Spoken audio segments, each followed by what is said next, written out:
Okay, committee, we'll get going. It is 1 o'clock, at least on my clock here, and we have quorum. So we'll bring the Planning and Development Committee meeting to order. Under approval of the agenda, we have a couple of items. We have correspondence from Frank Carbone and Stephen Kirby, and we'll add that, you have it in front of you, we'll add it as item 13.1. We also have a delegation on that. And we have had an added delegation by Mr. Mark Flowers requested from Davis Howell LLP on the Diagram Development Countryside Inc., which is in relation to the Brampton Heritage Board minutes on 8.1. So I'll need somebody to add that. Councillor Willens, would you add that, please, as delegation? Thank you. That would be delegation 5.2. And we'll need to, at the consent time, we'll need to remove 8.1 and bring it out. Okay? See any other speakers? Does somebody like to move approval of the agenda? Councillor Pelletier, thank you. All in favor? That carries. Any declarations of conflict of interest? Seeing none, Madam Clerk. On consent, any items? Councillor Pelletier.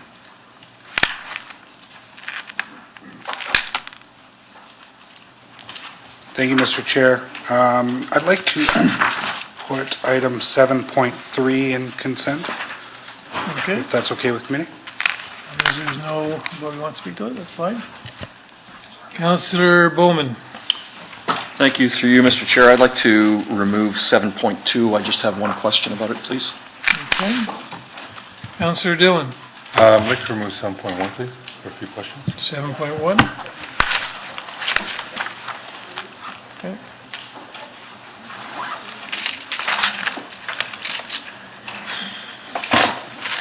Okay, seeing no others, can Councillor Dillon, would you like to move consent? All in favor? Yeah, I need hands, guys.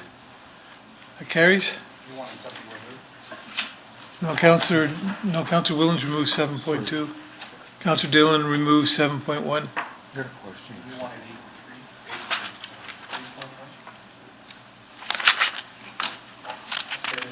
No, I'm sorry, you're right. At the beginning I said 8.1 we pulled out, so Councillor Willens, okay with that? Okay, so 8.1 is pulled out. Sorry, thank you, Councillor Pelletier. Okay, statute of meeting delegations. Yeah, we added a delegation. Yeah, we added. Okay, so our first delegation is Mr. Frank Carbone and Stephen Kirby. Are you both talking at the same time or one after another? I'm going to start. Okay, we'll take you first, Frank, then. Before I do, though, I want to say that we have nothing on the open session council on this, so I think you all know our policy on open session. We do have something on a closed session on this, and this matter is also at the Ontario Municipal Board, so I'm not going to entertain any questions from council or discussion from council members on this today until after we've gone in camera, which will be later on. Okay? Chair, if I could just, I'm not sure how much time I've got. You got 5 minutes. Can I ask for an extension? It's just a 4-page memo that I want to. Is that 5 minutes extension No, for both of you or just Yeah, separately? 5 minutes and extension over the 10. I'll do the speaking and on behalf of the entire group. So if I could ask for an extension of 5-10 minutes, it's an important item. Okay, so And if you would indulge, 5 minutes, 10 minutes. Well, because the two of you on, we'll give you 10. That's not a problem. With two of you on it anyway, so that's fine. I'm saying it's over and above the 10. Oh, you want 15 minutes? Yes, sir. Is that what you want to do? Sure. Okay, Councillor Dillon, who's all in favor of that 15-minute delegation? That carries. Thank you. Committee Chair, Madam Mayor, and City Councilors, I believe you've got a copy of the letter the statement I'm going to take you through. It was emailed, and I understand you have a hard copy. If you don't, I've got some extra copies. So I want to first of all thank you for giving the opportunity for us to present to you today. As a group, we're not quite sure of the process in terms of, I thought this was a recommendation where the planning department would provide a recommendation to the planning committee where we have an opportunity to listen in and provide our feedback.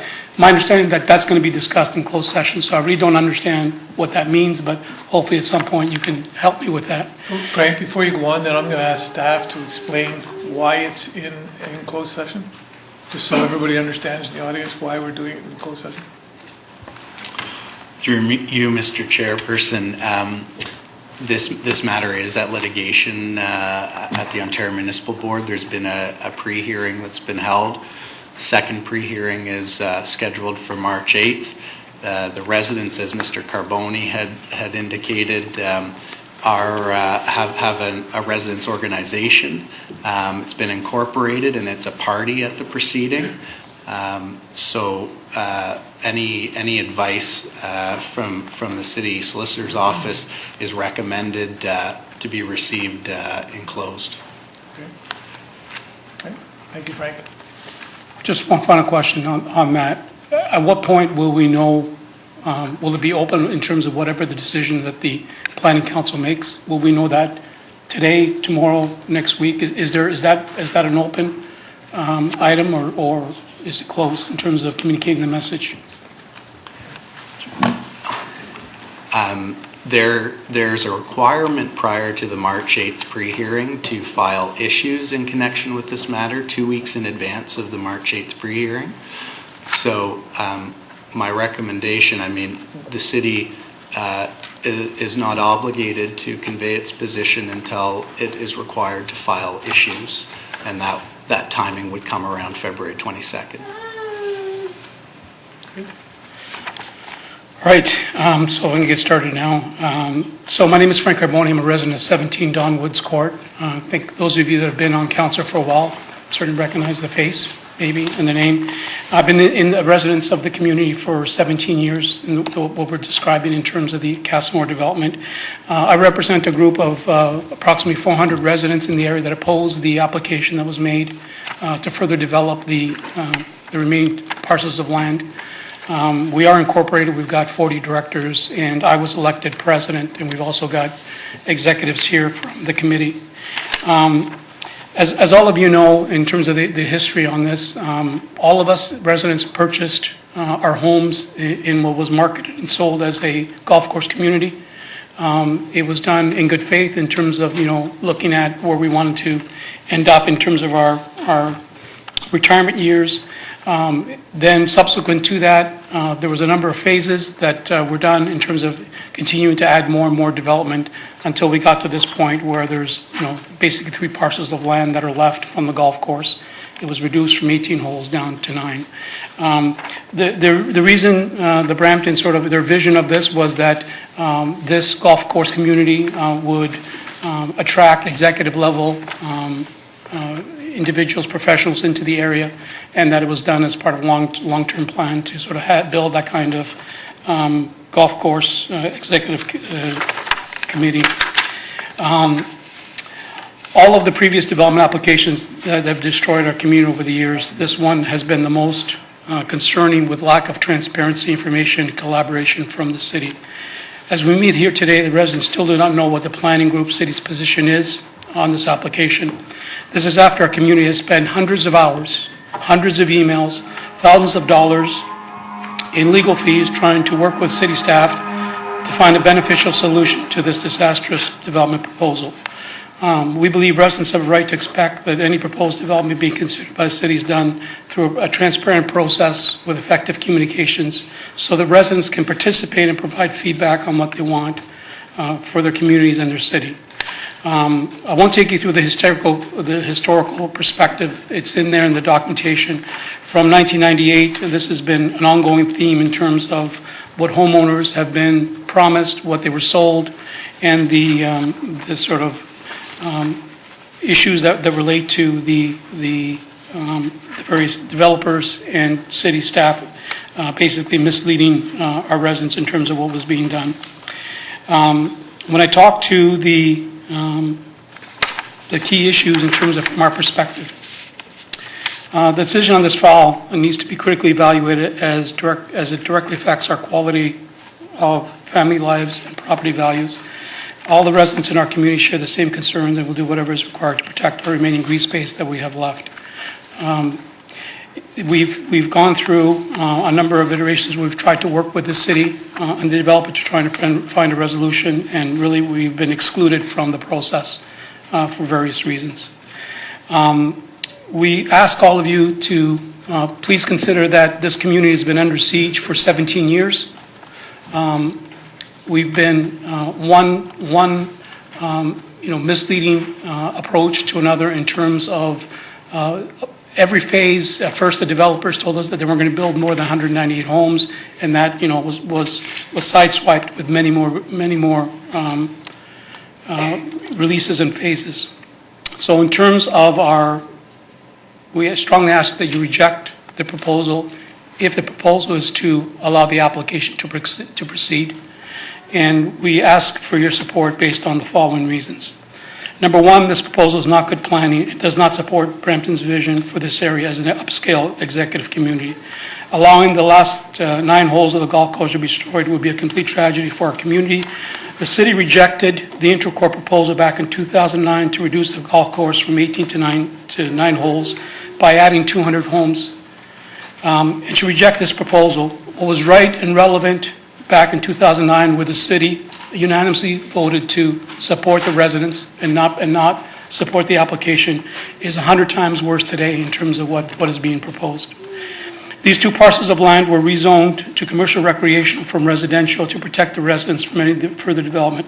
This commitment was made by the city, by the council and staff, that we would never have to deal with the issues again of allowing our homes to be destroyed again by further development. So it was zoned from residential to commercial recreational to protect the residents.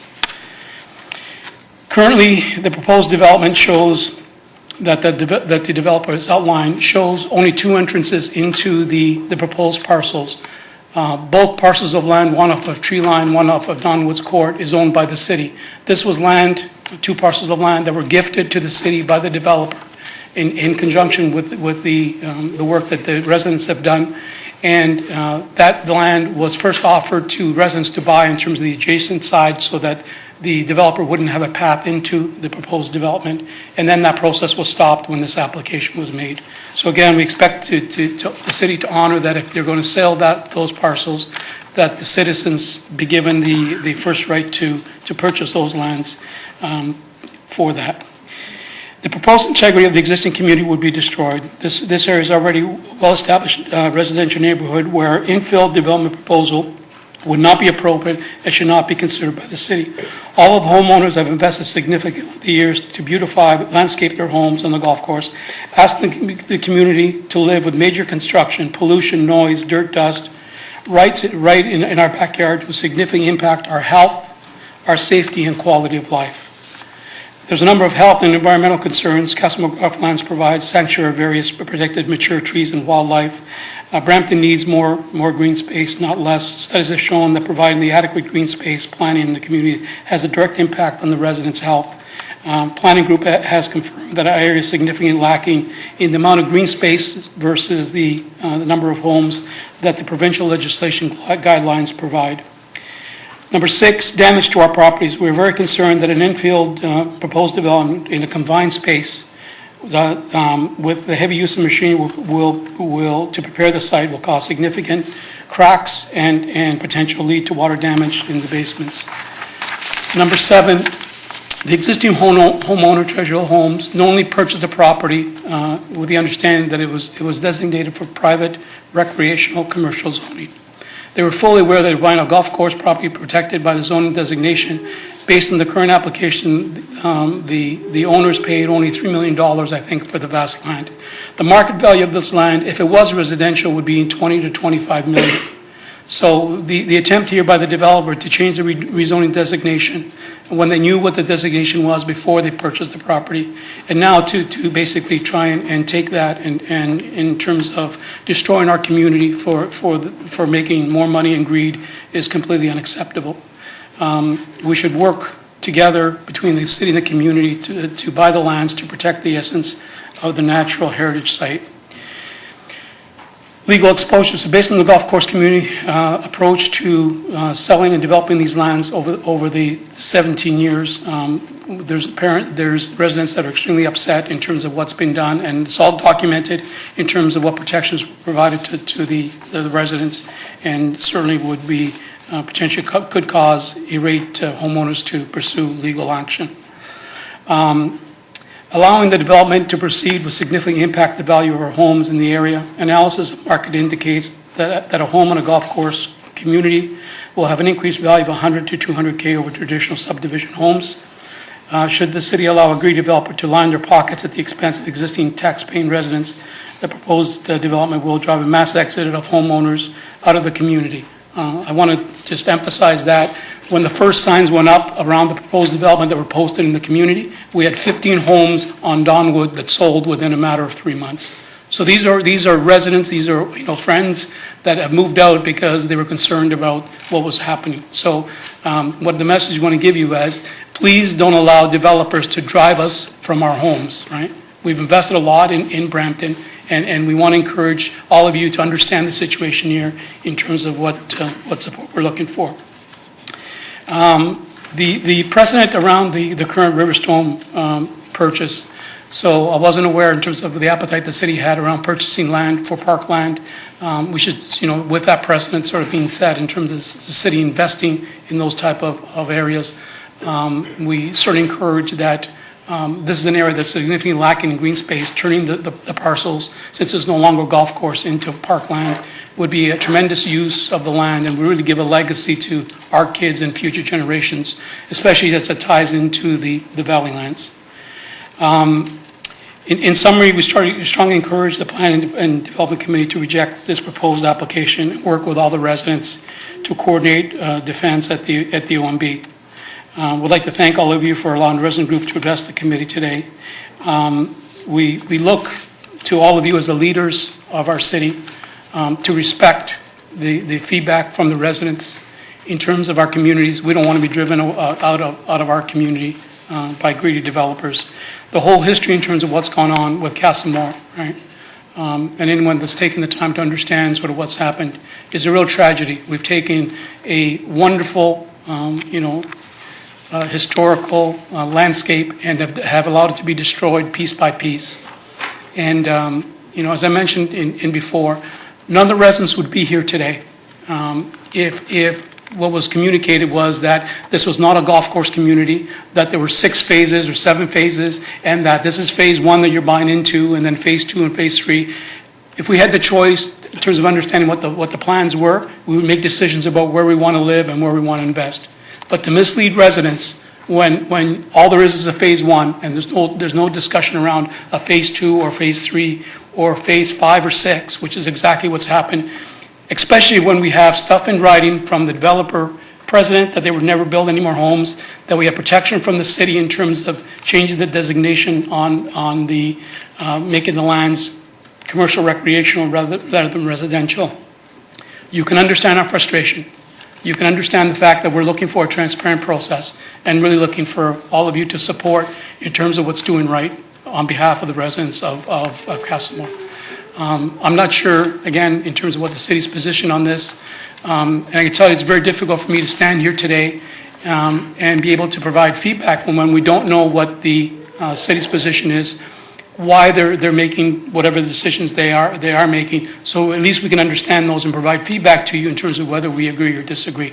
We find that the entire process extremely frustrating, and the fact that a number of residents, had to be here taking vacation days to be here is a testament to that. So again, we look for your support to work with the residents to find a solution to this proposed development. We ask you to reject it. We ask you to work with the residents to find a solution that benefits our community, that benefits all of the residents of Brampton, and we look forward to your support. Steve, was there anything you wanted to add? No, I think that's Okay, thank you. Councilman Darrow, we said at the beginning we wouldn't be having any discussion on this. Is something you need to clarify? Yeah, just like to a question. Can I ask the question? Well, only if it's for clarification. Yeah. We gotta remember we're in camera on this. We haven't got advice from the council yet. Yeah. So through the chair, thank you for your presentation. I see here, I get a lot of appreciation that there's a lack of green space in the area. Is that correct? Yeah, absolutely. So I've been there a couple of times, but that seems to be what I see here a lot from this Councilman Maderos, that's not clarification, you're observing now. Not clarification, I don't know the area. You just said you I'm were there, asking. you're giving your opinion on something, and that's not clarifying. I would. I'm just being cautious because we're in camera on this. Sure. So through the chair again, so is that correct, that area, there's a lack of green space? I don't know the area. Mr. Maderos, yes, that's absolutely true. It's been confirmed by the city planning group that we've met with in terms of understanding what the provincial legislation is around the amount of green space, park space per sort of acreage of homes, and that area is significantly lacking. What the area has right now as a park, right, is a postage stamp that's maybe 50 by 100 foot, and they call that a park.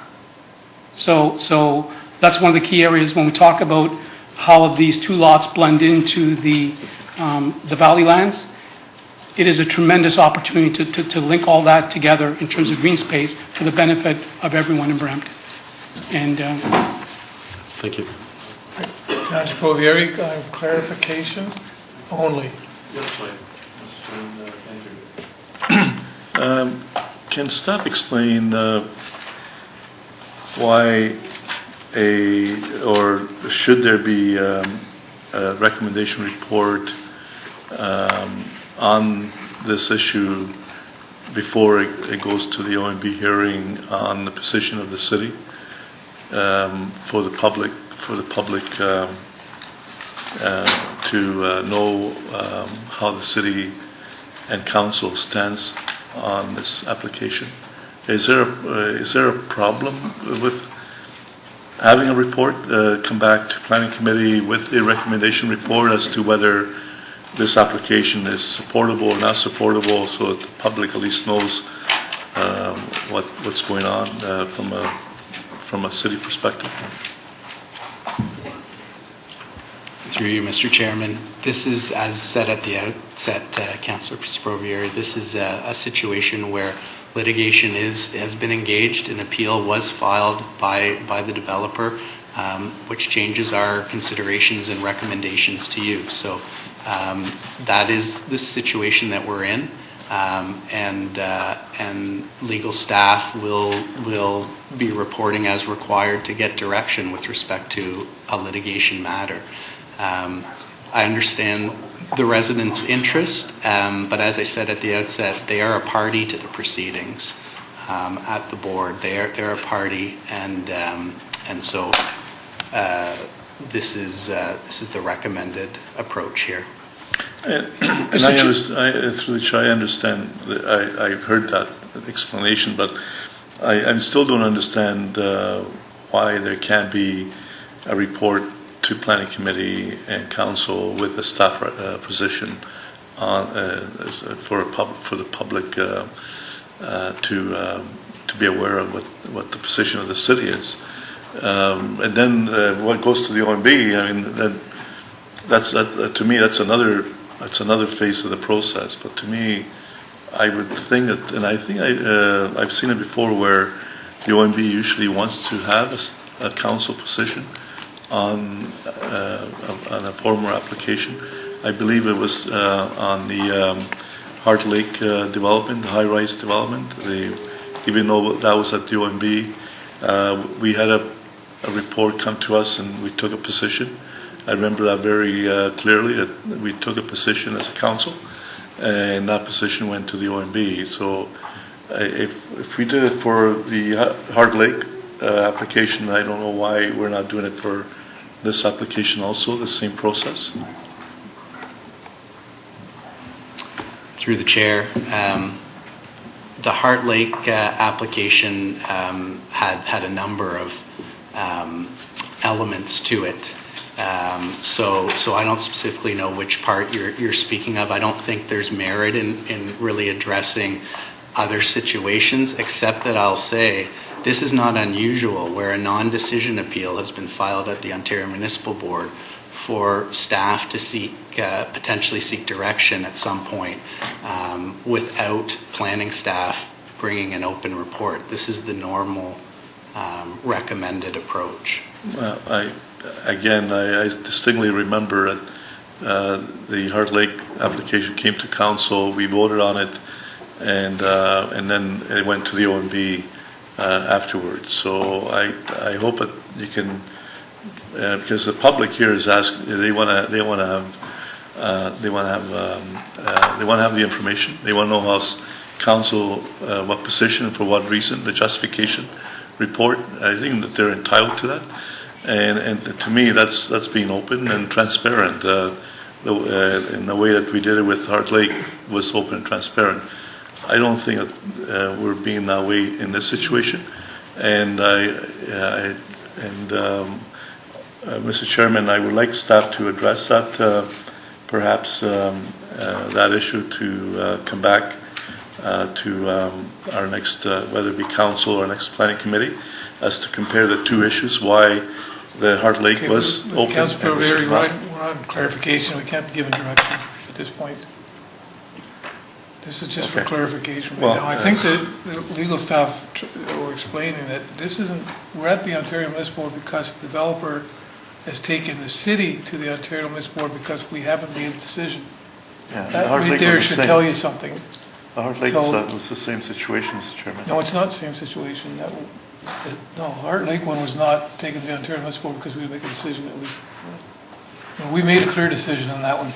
Councilor Poveri, we made a very clear decision what we want, what we did. Mr. Chair, if I can just No, comment. no, we're not going to get into any more. That was just No, no, clarification. I just No, want- no, we're not, this is for clarification. Are you finished, Councilor Poveri? Yeah, I'm done, yeah. Okay, thank you. I need a motion to receive delegation. So, Mr. Chair. No, Frank, you're done. I'm sorry. It's Frank? 13:59. Frank, I'm sorry, you're done. Unless the council member asks you a question of clarification, you're done. I cannot allow us to get into something that's So going can- to get us All in right. So for can I just, further litigation. so they would perhaps answer the delegations. So once we deal with this item in camera, what will anything be provided to the public, any information at all? Or is that going to be kept hush and confidential? We have to staff that question. Whatever comes out of that in-camera meeting. Through you, Mr. Acting Chair, perhaps I'll start, but as councillors, as you know, when council does proceed into closed session for items that are specific and limited and allowed under the Municipal Act, in closed session, council can only do one of two things: can give direction to staff, which stays as closed session direction, or can pass a procedural motion. And those are the matters that are confined within closed session and will stay within closed session. There may be situations where, as a result of closed session, there is a public resolution that results, but that remains to be seen in this case. I think it might be better for us to listen in camera first, and then we can decide where we go. Well, I think the delegation has asked what kind of information will come out of this, if any information at all will get to the public. I guess it depends on what happens inside. Mr. Chair, I'd like one. Sorry, Frank, you've had your time. Unless you're asked a specific question from council, I cannot allow you to continue on. Councilor Dillon, do you have a question of clarification? Well, clarification, I just wanted to know if the point you wanted to address right now was relevant to the discussion here. So if I may ask to the chair, if you could ask the question. Yes. So to the point that you raised, the residents are extremely concerned in terms of trying to understand the process and trying to understand what we're entitled to see or we're not, right? And we have significant concerns. It says what Mr. Rea outlined was that we're a party to the OMB proceedings and we want to work with the city. If we're not going to know what the city's position is until 2 weeks before the OMB pre-hearing, how are we expected to provide our issues list without knowing what the direction is? We think that process is extremely unfair, right? And I'm not sure what the precedent is that says that we're walking into a scenario, right, that we're expected to provide an issues list to the OMB around what we support, what we don't support, when we're all what I'm hearing is that we're not going to find out what the city's position is until 2 weeks before the OMB hearing. That, with all due respect, that doesn't give us any time to prepare. And so you're setting us residents up to fail. We want to support the process, right? We want it to be open and transparent. We want to feel that we're not being, steamrolled here in terms of the process, right? We didn't launch the appeal to the OMB. We've said for the last year, we want to work with the city. We want to find a solution. You've got the hundreds of emails, you've got all the details there for the past year we've tried to work, right? So why is the city treating the residents in a manner that says our opinions don't matter, that we have to continue to invest our time and resources to get information that we think should be fairly transparent to the residents? Hey, Frank, I understand what you're saying, but you have to remember that the city didn't take this to the Ontario Board either. We were taken there. This council has not been giving it, committee? This council yet has not been given advice from our own legal. So it's inappropriate for us to give you or residents any position on this until we get advice from our legal staff and our planning staff. So I hope you understand that. And that's the only reason I'm trying to be very cautious here, is to make sure we get the advice first from our legal before we open up for any discussion. And unfortunately, it seems to be that there's some that want to discuss this further without the advice. We need that advice. Okay, so I hope you understand that. And I'm trying to protect both the residents and the city at an Ontario Board hearing. If we allow this to continue on, we're jeopardizing the whole hearing. Okay, I'm not a lawyer, but I don't think it takes a lawyer to understand that. Councilor Dillon, are you finished? Yeah, no, can I just, can you? I can't, I couldn't get it. If you click my name there. I think I'm on. No? Yeah, Okay, no, boss. no. Of clarification. Yeah, clarification, just for, in terms of what Frank has said, are you able to respond in terms of the process and them being aware of what's, what to expect?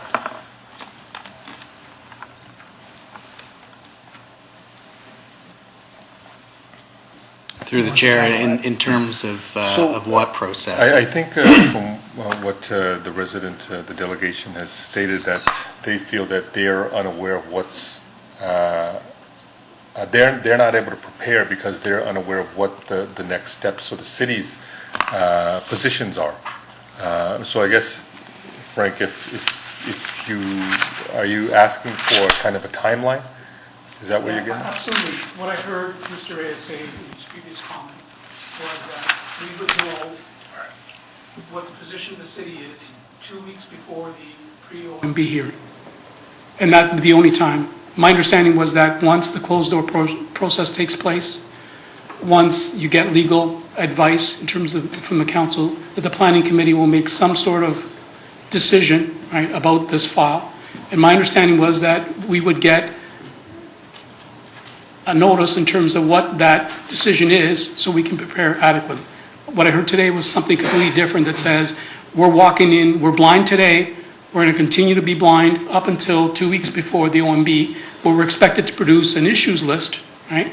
And to produce an issues list in 2 weeks when this thing is being discussed now for over a year. So Frank, maybe perhaps you or even legal can answer. Is there because I guess you're one of the parties involved, is there an option for you, maybe you found out, again, maybe it's for you, to get an extension? Because if you feel that 2 week timeline is not enough?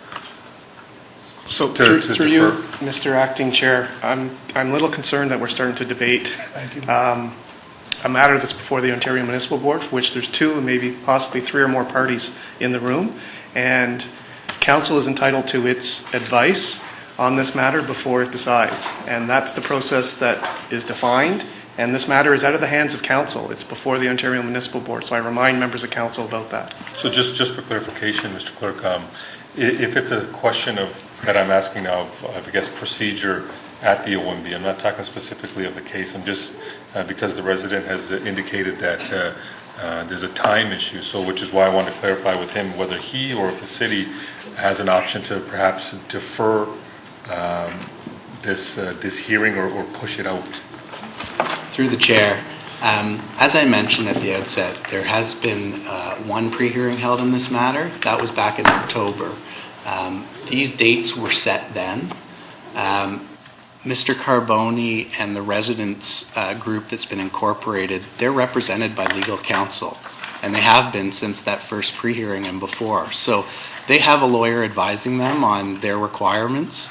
the requirements that I referenced, as far as an issues list being due in around February 22nd, that's a requirement of the board that's been in place since the first pre-hearing. So, in regard to disclosure of a potential city position, the city's going to have a position by then. So are the residents with their lawyer working on the issues that they want to bring forward. So all parties have been aware of these timelines. The board's not going to adjust them, I would suggest, at this point in time. Hopefully that clarifies your question. Fair enough. Councillor Palashi on clarification. Thank you, Mr. Chair. Just to the clerk and maybe legal as well, once council goes into in-camera and we decide on our position, after the in-camera meeting today, can we come out here and provide that decision to the public? Or does it have to be a council decision? Because this isn't council, this is planning.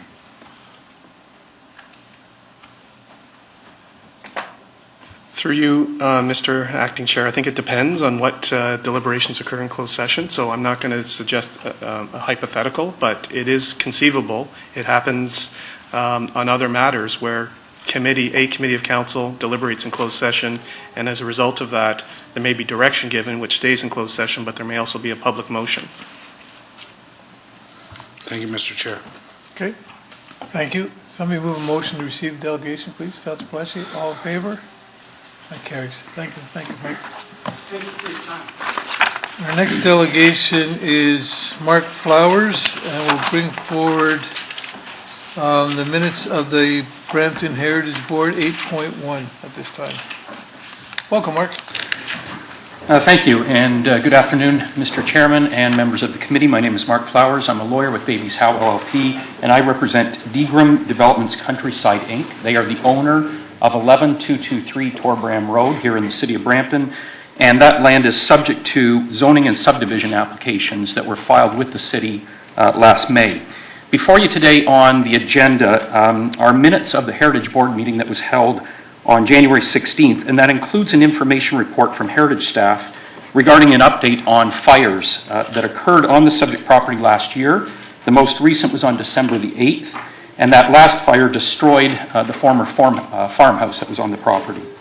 The reason why Heritage staff was reporting on this matter was that the lands are subject to a notice of intention to designate the property under the Ontario Heritage Act. Apparently that was issued in May of 2016, right around the time that our client acquired the property. Our client has no recollection of receiving the notice in May 2016. We have followed up with staff. They say that they have a Canada Post receipt confirming delivery. We've asked for a copy of it. We've yet to receive a copy. Putting, however, the issue of the service of the notice aside, as required by the Heritage Act, the notice provides a description of the heritage attributes of the property, essentially the reasons for why the property might be designated under the Heritage Act. And in this case, the notice identified 18 attributes. All but one of those attributes pertain to the architectural elements of the former farmhouse. Of course, given that the farmhouse was completely destroyed by fire just last month, the proposed heritage attributes no longer exist. The only other proposed attributes was reference to a large willow tree, and that's how it was described, just a large willow tree. It was adjacent to the farmhouse. However, it's entirely unclear from the city materials what the heritage significance of that tree actually had. If it was in relation to its adjacency to the farmhouse, of course, that no longer exists, given that the farmhouse has been destroyed.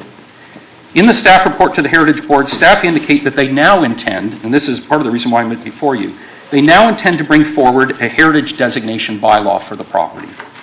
For those of you who are not aware, the Heritage Act says that after the notice of intention to designate is served, there's a 30-day appeal period where somebody can object to the Conservation Review Board. And following that period, council is either to do one of two things: either pass the designation bylaw or withdraw the notice of intention to designate. In this case, it appears that for the last 18 months, the city has done neither. Why staff has waited this long to propose a designation bylaw, I don't know. Given the current circumstances, the fact that they would now bring forward a designation bylaw when the very heritage attributes that were initially identified no longer exist is puzzling, to say the least. And for these reasons, we request that the city now take steps to withdraw the notice of intention to designate. And so my request of this committee is to start that process by requesting staff to take the necessary steps to do so.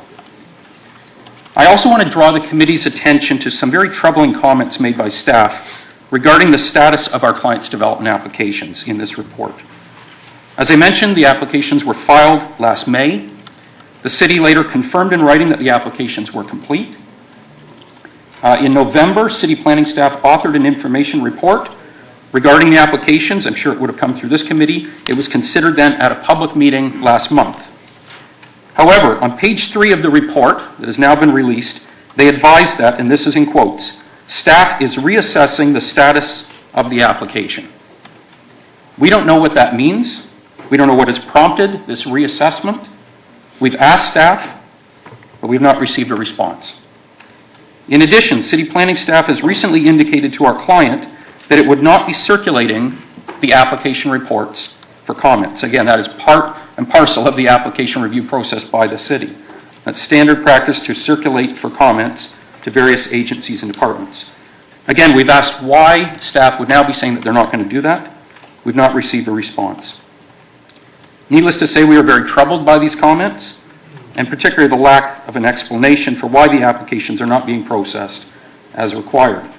And thus, we are requesting that the committee direct staff to explain what they mean by reassessing the applications, and also then direct staff to continue processing the applications, as I say, that have been with the city since last May. So I see within the 5 minutes, so thank you for your time.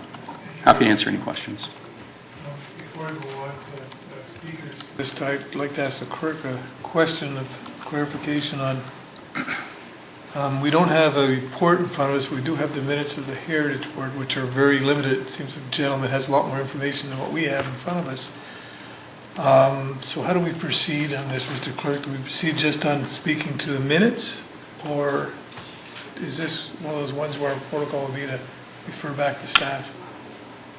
Through you, Mr. Acting Chair, that would be the committee's discretion. There was an information report which had a staff recommendation to receive at the last meeting of the Brampton Heritage Board, and it's just that recommendation that was essentially adopted by the Brampton Heritage Board that is before committee today. So there was an information report that has, I guess, some information related to the status of that particular. Would that be on 8.1.5 down, halfway down? That's the recommendation there? That's correct. Okay. So I'm just trying to clarify, because you have a lot more information than what we have in front of us. We just have the minutes. Yeah, and I see, I have the report. Mr. Waters, who I guess is here, he approved the report, so certainly. We don't have that in front of us. We just have the minutes. Okay. Thank you. Councillor Dillon. Yeah, obviously, we don't have information in front of us, and certainly like to have a little bit more. I do have with me the report, though, for the reasons for heritage designation. I was able to pull that up this morning. Quick question for you. Can you, sorry, I forgot, what's your name, sorry? Mark Flowers. Mark Flowers. Yes. Flowers, sorry. Yes. Mr. Flowers, can you give us just I guess for the information of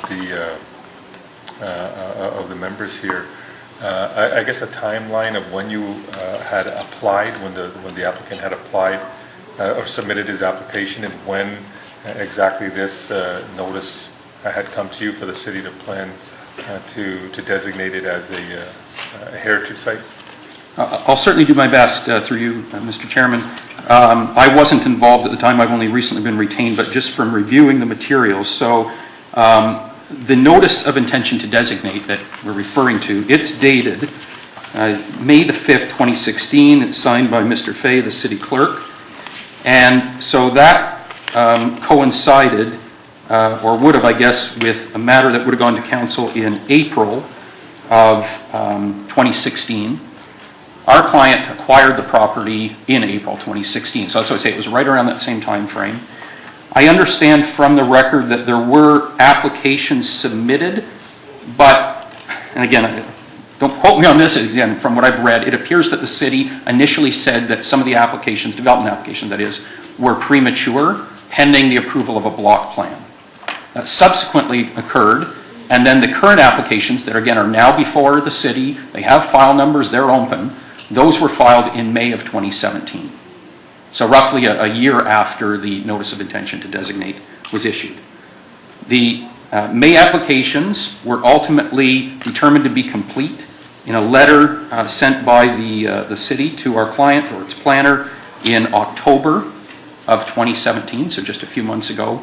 And then, as I say, and then following that issue of completeness, there was a staff report, an information report about the development applications.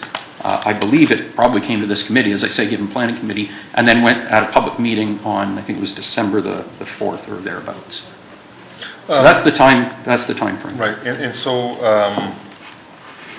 because, and I just got this report in front of me just before we came in, so I might have a little bit more information because the applicant who has since left had given it to me. So just to clarify, in this report, so even before that, has the applicant provided the city his own analysis for the heritage site for when he bought it? Yes, as part of a complete application requirement, for the applications that are now before the city, there was a requirement for a heritage impact assessment, and that was prepared by a third-party consultant, of course, and then provided to the city with the application. But the house has since been burnt down? Yes. On December the 8th, there was a fire, and the report actually has photographs and describes it and that kind of thing. So the farmhouse was destroyed by fire on December the 8th. Right, and so, A little over a month ago. just to clarify again, the heritage report, reasons for heritage designation, Yes. the reasons given to designate this property as heritage, well, the attributes, so the description of heritage attributes, Yes. character, defining elements, all these, the description is in relation to the house itself, which has since been burnt down, but now I guess there's still a barn that's there. So does the description, see his head shaking, does this relate to the barn or strictly the house or the entire property? It relates, so again, the description of heritage attributes is a requirement under the Ontario Heritage Act. When you issue a notice of intention to designate, you need to identify the heritage attributes. In other words, what are the key elements or features of the property that would warrant considering it to be designated? So they identified, and I say there were 18 items listed, and I've gone through those 18, and the first 17 of them are all in relation to basically architectural elements of the farmhouse that no longer exists. The only exception is the last one, which says large willow tree, which in the absence of anything else, you wouldn't even know necessarily which tree, but in fact in the report, they do have a picture and they kind of point to it and say this is the large willow tree. It's one that was right beside the former farmhouse. Right, and so to the chair. And sorry, if I could, because you raised the issue about the barn. Yeah. There is a barn on the property, and in fact there's a photo of it in the report. It has also been damaged by fire, but it still is standing. So it was damaged, but it's still standing. There's no reference to the barn in the description of the heritage attributes. So, question for the chair, are we able to ask staff, or do we just strictly keep it? No, you can ask staff. Oh, so, to staff, perhaps you can provide, because that's pretty much what I've been up to given an update on. So I just want to clarify with Mr. Flowers, can staff possibly let us know what's going on with this, this property site in terms of designating? Yes, through you, Mr. Chair. I'm the author of the report. My name is Pascal Doucet. I'm a heritage planner with the city. And there was 3 fire incidents in 2017 on this property. The latest was December 8, like Mr. Flowers mentioned. So we, prior to that, when we were reviewing the planning application, we asked that a heritage impact assessment be prepared, and we asked that the Houston farmhouse be retained. So we worked with members of DGRUM, which are associated with the owner, but also an heritage consultant, Mark Hall, which is a third party. Since then, on December 8, the Houston farmhouse was subject to fire, so it required that we reconsidered or reassessed the situation. We do think that the designation should continue because under the Ontario Heritage Act, you're not required necessarily to have physical or architectural value to designate a property. It's historical and associative value alone is sufficient to warrant designation, which is also mentioned in the reasons for designation. Sorry, even if the house is not there, is you talking about the property itself? That's correct, yes. And that is already mentioned in the reasons for designation, but there's also a mention of significant landscape elements and pertinent vistas, which is not necessarily associated with the Houston farmhouse. There's also the T-shaped layout, which may still exist, because that's the layout of the house. And that may still exist if there's still some foundation walls. That may or may not exist, but we don't know because although we've asked that they did not remove the construction material and the rubbles, that was removed after the fire, and we don't know how much of the, or what is the extent of the farmhouse that still exists on the property. And there's also the large willow tree that is still an attribute. Right. So there, from what I understand, there's been 3 properties, there's 3 fires. 2 of the properties burnt down. The fire department was able to save the... There's 3 buildings out of the 4 burnt down. Yes, and so, but one, the barn, which is the only one remaining, sorry? Through you, Mr. Chair, that is correct. But the barn still remains, so the barn is essentially the only... And we did not, the evaluation was not as, a great part of the evaluation was with the Association of the Houston family, which were prominent settlers in the area, but also part of the evaluation was focused on the Houston farmhouse. So perhaps now that there's only one building surviving, because we may not even have the date of construction and know if it's the last remaining structure that is associated with the Houston. So because it was on fire, just assuming that let's just hypothetically that it burned down as well. And if there was nothing there, would we still be speaking about designating this? I would still, through you, Mr. Chair, I would still be ready to defend the designation before the Conservation Review Board.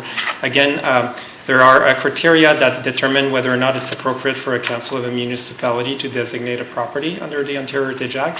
And there's 3 categories. One is physical or architectural, one is historical or associative, and another one is contextual.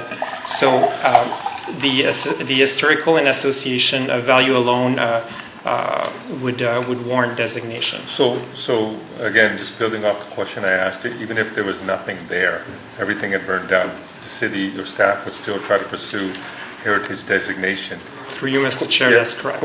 So how big is the actual the area that you guys want to designate? And that's part A, and B is like what are the, assuming that it goes through, what's the potential of, can anything be built there, or would it just remain vacant? Well, through you, Mr. Chair, when we send the notices, the lot area was described at 9.8 acres, and the reason why we didn't want to pass or complete the passing of the bylaw was because since there was a plan of subdivision, we wanted to wait till the lot was created with the farmhouse. So our intent was to accommodate or to work with the developer at the time. But since then,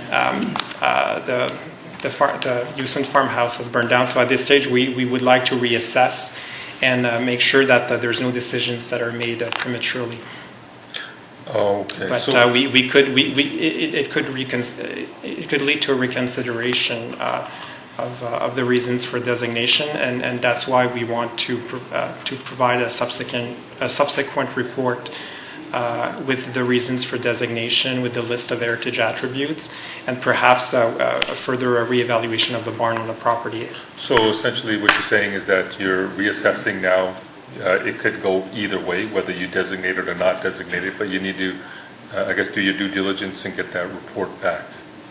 Through you, Mr. Chair, we think that the designation should continue on based on the fact that it has historical and associative value with the Houston family alone, but the extent of the of the reasons for designation, and all the details has not been completed yet, given that the fire incident was fairly recent. Right, so I don't know if you had answered that, but assuming the barn stays, and I think you mentioned it was near 10 acres that would be designated, would it just be a barn, or can anything else?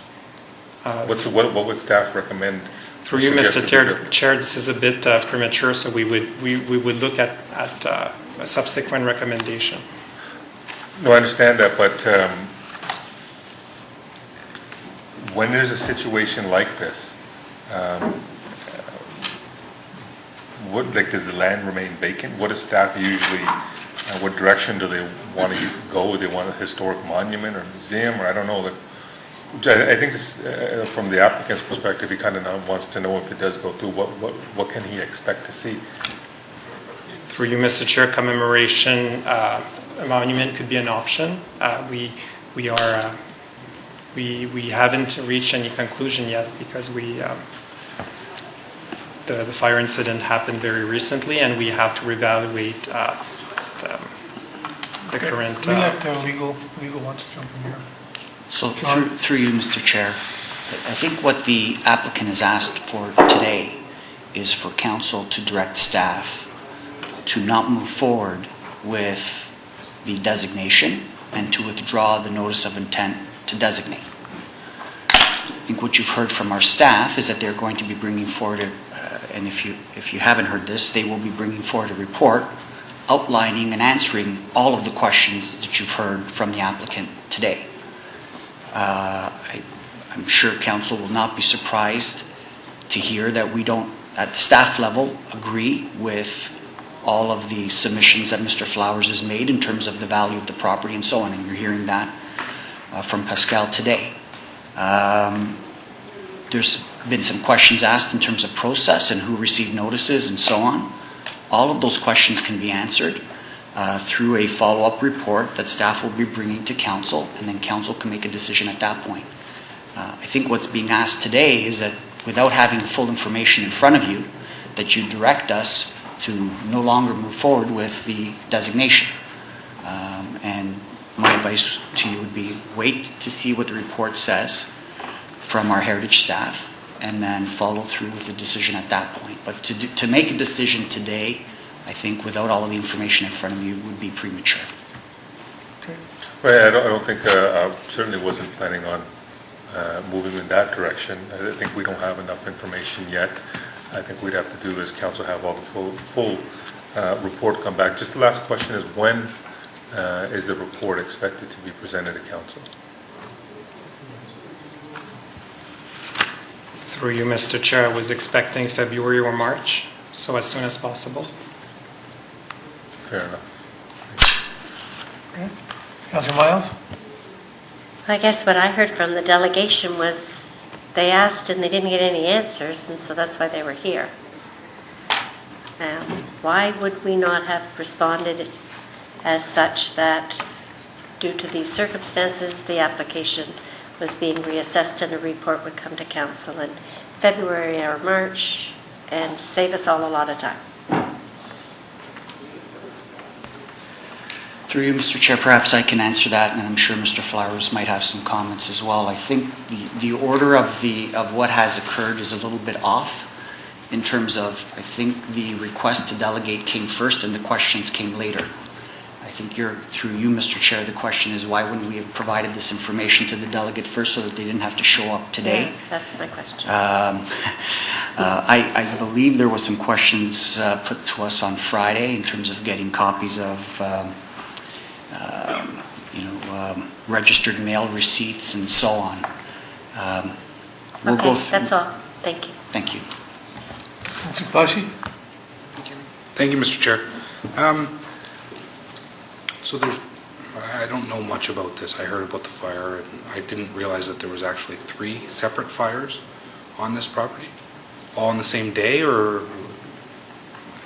Through you, Mr. Chair, there was 3 fire incidents, which is mentioned in my information report. The first one was on June 21st, 2017.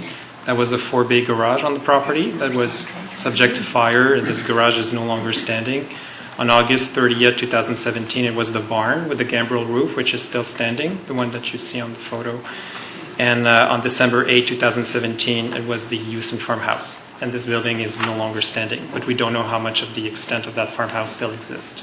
And there are other buildings on, other than the two that you had just spoke about, there are other buildings? For you, Mr. Chair, there were 4 buildings, Yep. and then now there's one standing. Now there's the So in the barn.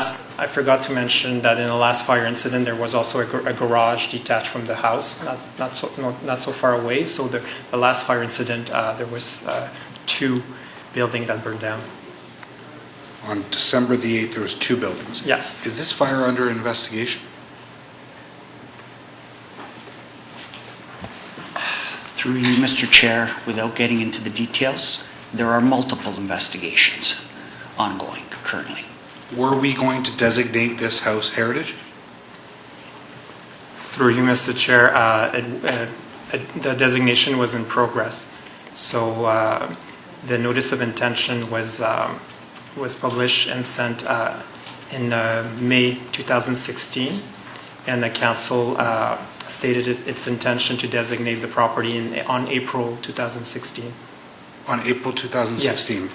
That was this council's? Yes.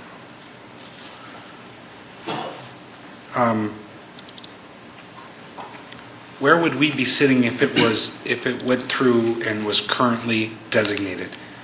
What would we implement to the owners of the property?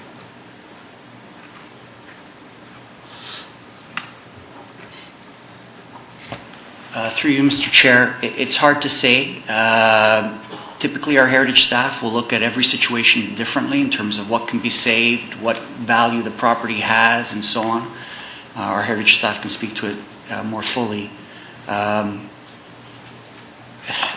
Typically, after a property is designated, we'll look at, what can we save? Is there value in continuing with the designation and so on? That's exactly what our staff are looking at currently in terms of the property and why it's important for them to bring forward a report to you so that you can consider that. Okay. I know of 3. How many times has a house that was designated or was going to be designated heritage burned to the ground in the city of Brampton? That was owned by somebody that was planning on developing the land? Through you, Mr. Chair, I can't confirm if all these fires were subject to a planning application. However, today I looked into archives that we have from our register, and I have identified 15 farmhouses between 2005 and today. And those latest 3 fire incidents would add the count to 18.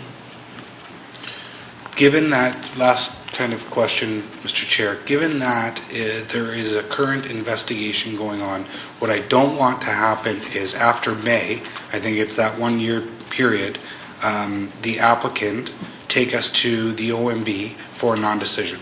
So because there is a current investigation and council has not made a decision, I don't want that to happen. How do we stop that from happening?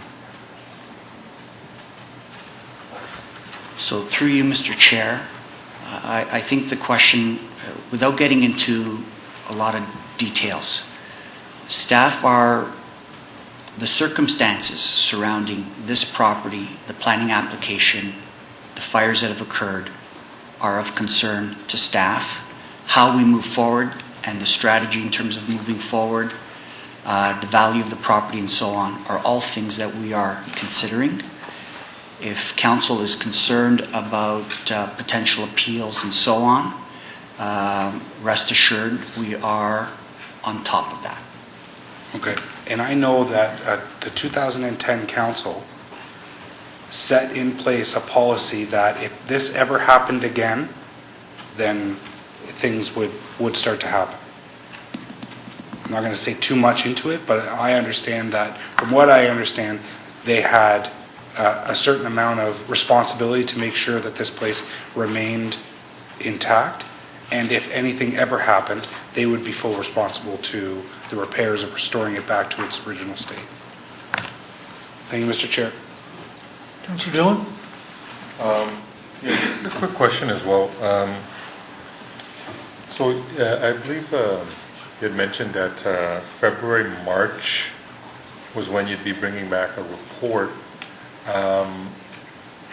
Will that be taking into account any type of investigation? Sorry, maybe legal can even answer that as well. Like, what is the timeline we're looking at, and how does the report relate to the investigation, if any? Through you, Mr. Chair, I do not want to speak about the current investigations and what charges may or may not be levied and whatever else from an investigatory perspective is ongoing. I don't want that to be impacted at all. The planning issues, the heritage issues and so on in terms of how they get dealt with, they are independent of that. Mm-hmm. And I would urge a little bit of caution in terms of some of the comments that are made or the avenues that we're going down or the path that we're going down today, because I don't want to prejudice at all what steps we may take moving forward, planning or otherwise. And just one more question, I guess. It's just trying to put some pieces together to the timeline itself.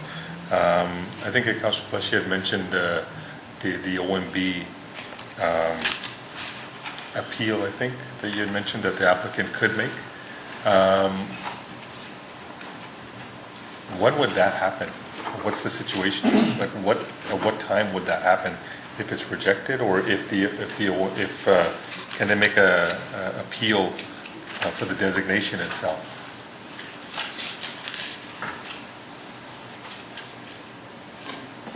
So through you, Mr. Chair, there are a number of different avenues in terms of appeal and so on. There's the planning application, which is separate from the heritage issue. Separate from the perspective of there's a heritage designation process under the Ontario Heritage Act. And of course, you've got the planning application under the Planning Act. They're two separate processes. Yes, one is impacted by the other in terms of what represents good planning and so on. I don't have the date in front of me currently in terms of the drop dead date on the Planning Act application and the non-decision date. The intent from staff was to bring forward the report on the heritage side of things at the next available opportunity, which would have been, I believe, the last meeting in February. Last question to Mr. Flowers. What is the total? So this 10 acres. But what's the total application? The size of the total application site? I should know this.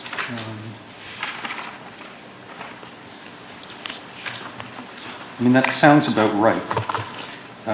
Because the notice of intention designate, as I understand it, was for the whole property. That's the way it works under the Heritage Act. You designate the property, even though it may only be very small portions of the property that have any heritage attributes. So what I'm saying is the entire application that has been submitted, is it just for this old Houston property, or is it different parts of the surrounding area? There's other applications, as I understand it. It's part of this larger block plan that was approved, but the applications specifically that we're talking about are just for, again, what's referred to as the Houston Farm property, 11-223-12. So how big is the Houston Farm property in total? I don't know if I have, I heard 10 acres. Staff know? Through you, Mr. Chair, the lot area roughly is 10 acres. 9.8 acres. Okay, so essentially this... hectares, sorry. Okay, so I guess the entire application, the property within that application would be considered, could be potentially considered heritage. Is that your concern? Absolutely, because that's my understanding of the notice of intention to designate is, again, to designate the entirety of the property. I heard from your staff today that, and again, I posed a question. I didn't know why it's taken so long, 18 months, nothing's happened. I heard today that the plan was maybe to wait. If the plan gets approved, the plan of subdivision, there was to be one lot that was going to essentially house the farmstead property, that building. So maybe but again, there's legal ways of getting around that, because you could apply it to the whole property and then later you could basically deregister it and only have it applied to that property. But the intention by the city, based on the notice, as I understand it, was to designate the entirety of the property And obviously, I'm not aware of what's going to come forward in the report that is talking about maybe for next month or March. But given that it currently is one legal property prior to the subdivision, the plan would be to designate, I take it, the entirety of the property. Thank you. I mean, we'll wait and see what the report says, but that's my expectation. Councillor Spillier? Yeah, thank you, Mr. Chairman. Just a question, clarification. Is whether it be the delegation or staff, is the whole block plan been put on hold until this issue is resolved, or just this particular section of the block plan? Alan, did you want? Perhaps I'll speak to that through you, Mr. Chair. The block plan for the area is now approved. Sorry? The block plan for this larger area is approved. Okay. As it relates to the plan of subdivision application that's with us, it's not formally on hold in a way, but given what has transpired with the heritage dwelling, staff does need to understand and have dialogue with our heritage planning staff to understand what items need to be taken into consideration now as far as the potential reconfiguration of elements of the site for good heritage planning purposes. That's where we are now. So the rest of the plan has moved ahead. This part has been held back until this work is done. Now, can I ask? And I do recall putting in some new policies in place to try to protect these heritage homes from going aflame because of the number that did go aflame mysteriously. So are we looking for a solution on how to deal with this particular one, given that the landowner was responsible to protect it and the landowner failed to protect the property? So are we now looking for some sort of solution as what do we do in order for attribution of this loss property? Is that what you're working on right now? Through you, Mr. Chair, this is exactly, we're looking at all options we could that are available and try to identify the appropriate one. So you're working with the landowner, the applicant, or is this a staff exercise? At this stage, we're working internally with planning staff. Yeah, I remember one of the suggestions at the time when we discussed this was actually to require the landowner to replicate the actual building, even though of new materials, but of the same design. Is that still something that's been considered? Through you, Mr. Chair, this is one of the option that we are considering. Correct. So then, thank you for that, staff. So going back to Mr. Flowers? Yes. So do you feel that what staff is doing now is not proper, and you want us to direct staff to forget about all that exercise and just ask and direct staff just to move on and as if there was nothing ever there, just kind of forget about what happened there, what transpired, without the investigation being completed? It could be, it could have been an accidental fire. It could have been intentional. We don't know that. So, and I'm sure once it's determined whether it was accidental or intentional, that probably will have a big bearing as to what has to happen in order to resolve this issue. I guess a couple of things to answer that. I mean, first, just to kind of Councillor Miles' point, I mean, it's unfortunate that, I have to come here today and basically through council be asking staff questions and getting answers that, frankly, there should be more of an open dialogue. If I reach out, for instance, and say, can we get a copy of a receipt? The city is claiming that, yes, we have a receipt, and in fact, they've confirmed we have a receipt. Say, can we get a copy of it? This is a receipt supposedly demonstrating service on our client. And city staff are saying, we're not going to give it to you, or at least they haven't given it to us. We're asking questions about what does it mean in a publicly available staff report. We are reassessing the application. But then we hear today it's all being discussed internally. I mean, again, I feel that there should be more of an open dialogue with staff. That's why we've come before you. As it relates to this matter, all I can say is I focused my remarks particularly on the notice of intention to designate that, again, virtually every feature there no longer exists now. And so my view is that you can, in fact, withdraw the notice of intention to designate. If it turns out that staff wants to bring forward a report based on a new designation on different grounds, that, in my view, would trigger the need for a new notice of intention to designate. I'm not certainly recommending you do that, but I can't stop staff from making a recommendation to council. So that report can go forward. I think in the meantime, certainly this committee and ultimately council has the authority to start the process of directing staff to withdraw the existing notice of intention to designate that was issued roughly 18 months ago and has not been acted upon. And as it relates to the processing of the applications, I heard staff saying, well, it's not formally on hold. As I say, we have an email from the planning department saying we are not circulating your reports for comment. That to me sounds like the application is on hold. So we want to see it move forward, and surely there must be some reports that don't pertain to this particular item. I mean, that doesn't mean that you can't review, a servicing report to make sure that there's appropriate sized pipes and things like that. So I accept that staff is internally looking at what this means from a heritage perspective, and that can continue on. There can be ongoing dialogue as well. I heard, Councillor, you question whether maybe as a result there might be an option to build a house that replicates that. I'm not here today, obviously, with instructions to say whether our client would agree to that, but that could be something that could be discussed with staff. That could be, as a condition of subdivision approval, there might be something. Again, that dialogue could happen, but it's not going to happen if when we make requests of staff, the answer we're told is make a delegation request and show up at planning committee. Yeah, I understand your point, and I guess you feel frustrated. This has been going on a number of months, and they're not really getting any.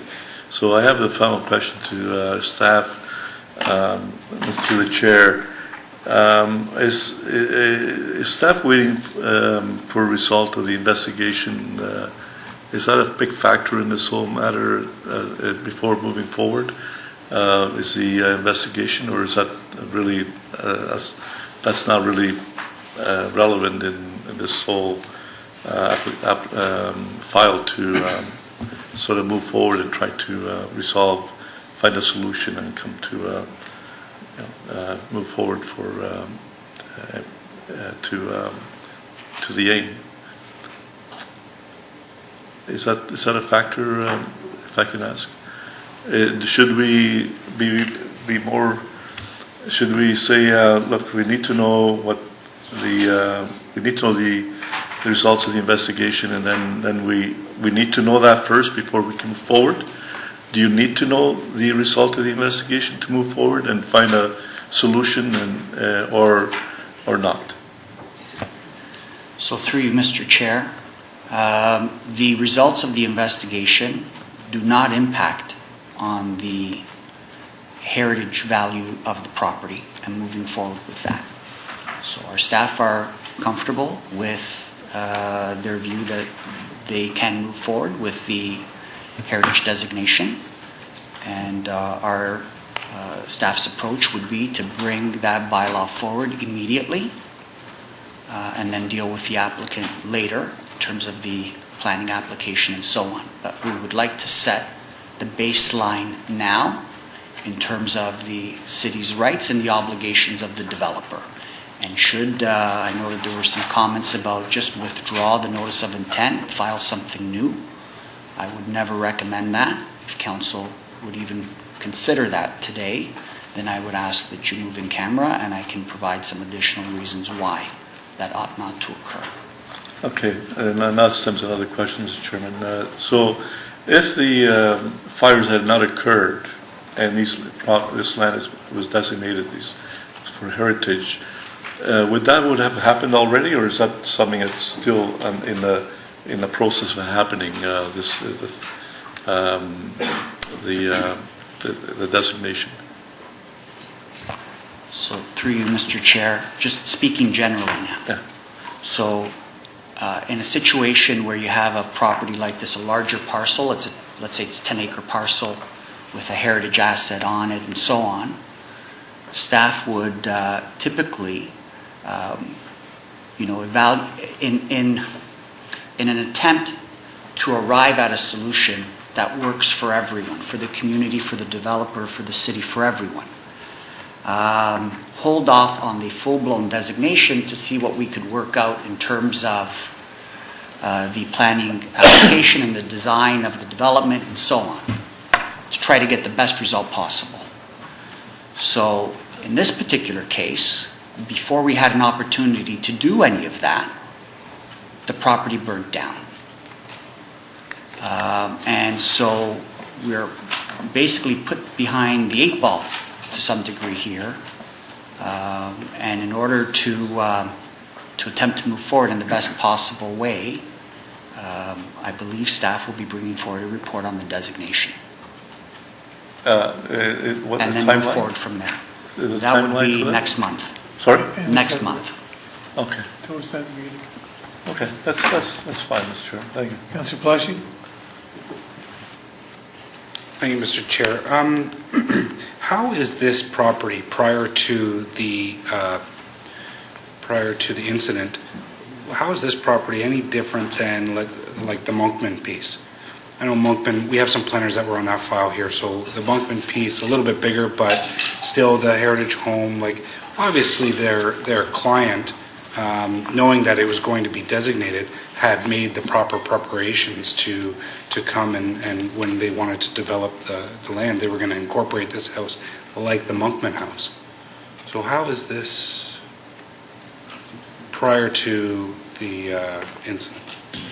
Through you, Mr. Chair. So generally speaking, so with the Monkman property just south of Mayfield, there, that plan of subdivision and the heritage home in particular, yes, there were specific steps made by way of the developer and working with staff towards having that house located and configured on the larger development in a proper way that gave the heritage house some prominence and such and exposure.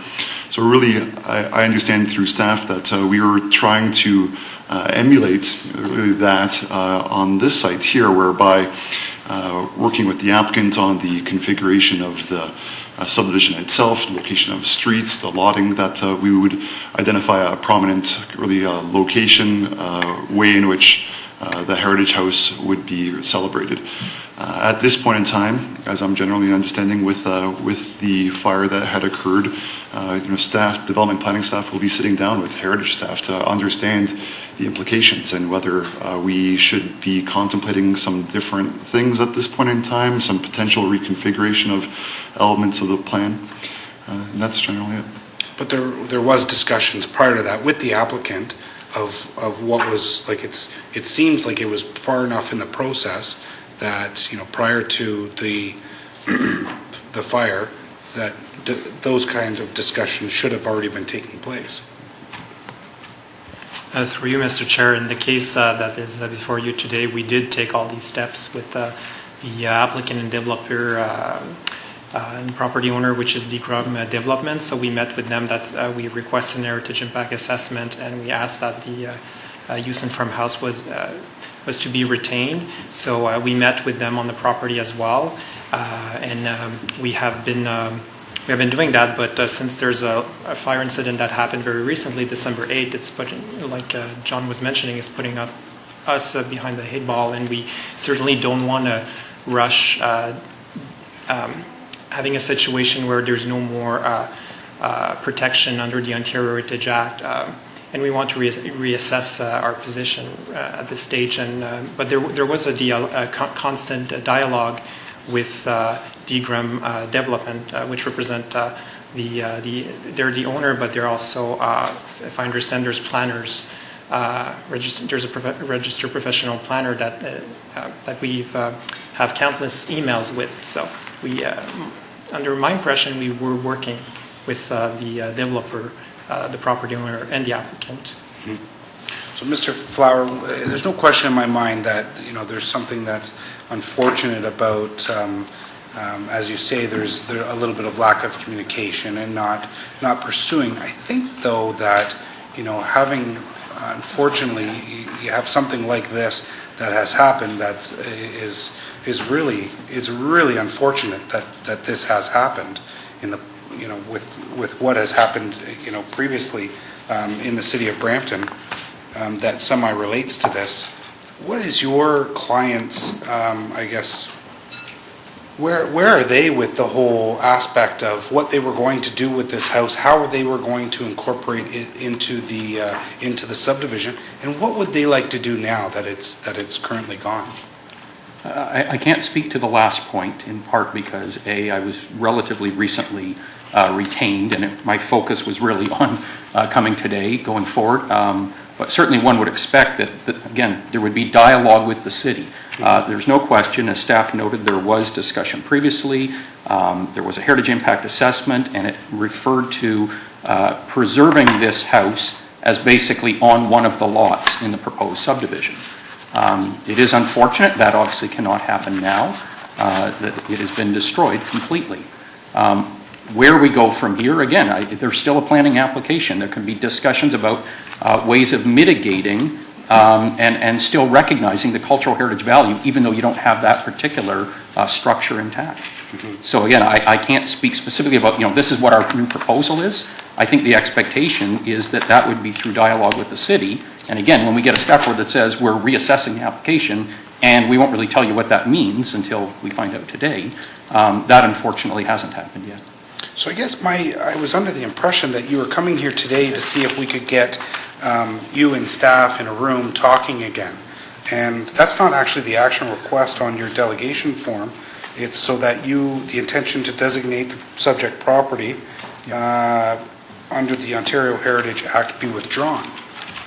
And that is the request, and in part that's because the staff report that of course caused me to attend today specifically indicates that Heritage staff intends to bring a subsequent report for approval of the Heritage designation bylaw. So that's what was before you, is there was an information report, here's what happened, there were fires, and now our next plan of action is we're going to bring forward a designation bylaw based presumably on the Heritage attributes that, as I say, no longer exist on the site. No longer exist so because that's of a fire.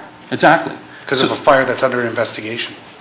I didn't know about the investigations. I know that there was a fire. The staff report indicates that the cause is undetermined. I think our client has reason to believe what may have happened, given some evidence of trespassing on the site, but that may come out through an investigation. That doesn't change the fact that the heritage attributes listed in the notice of designation that this council issued 18 months ago, they don't exist today. Those architectural features are simply not there anymore. So that's why I was asking to come today to say, withdraw that notice of designation. It doesn't apply anymore.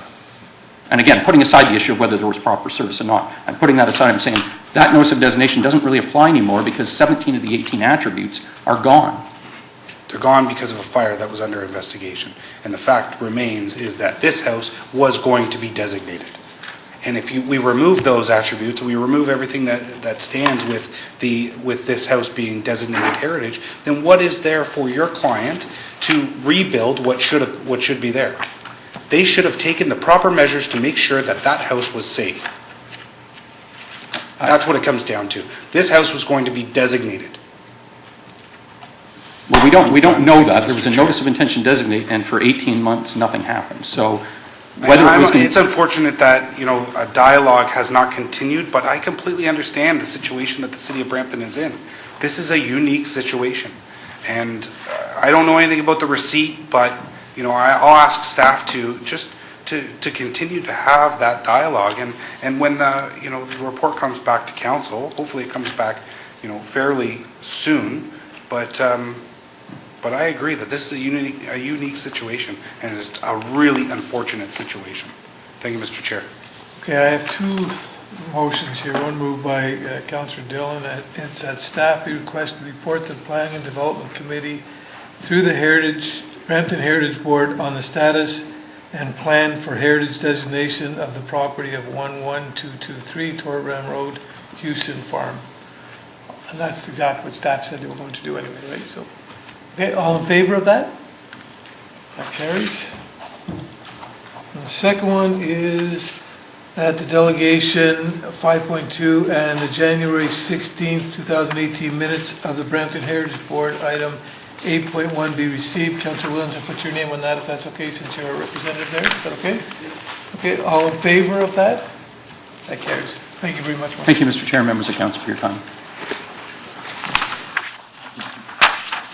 Okay, we'll move on to 7.1. Councillor Dillon. Oh, yeah.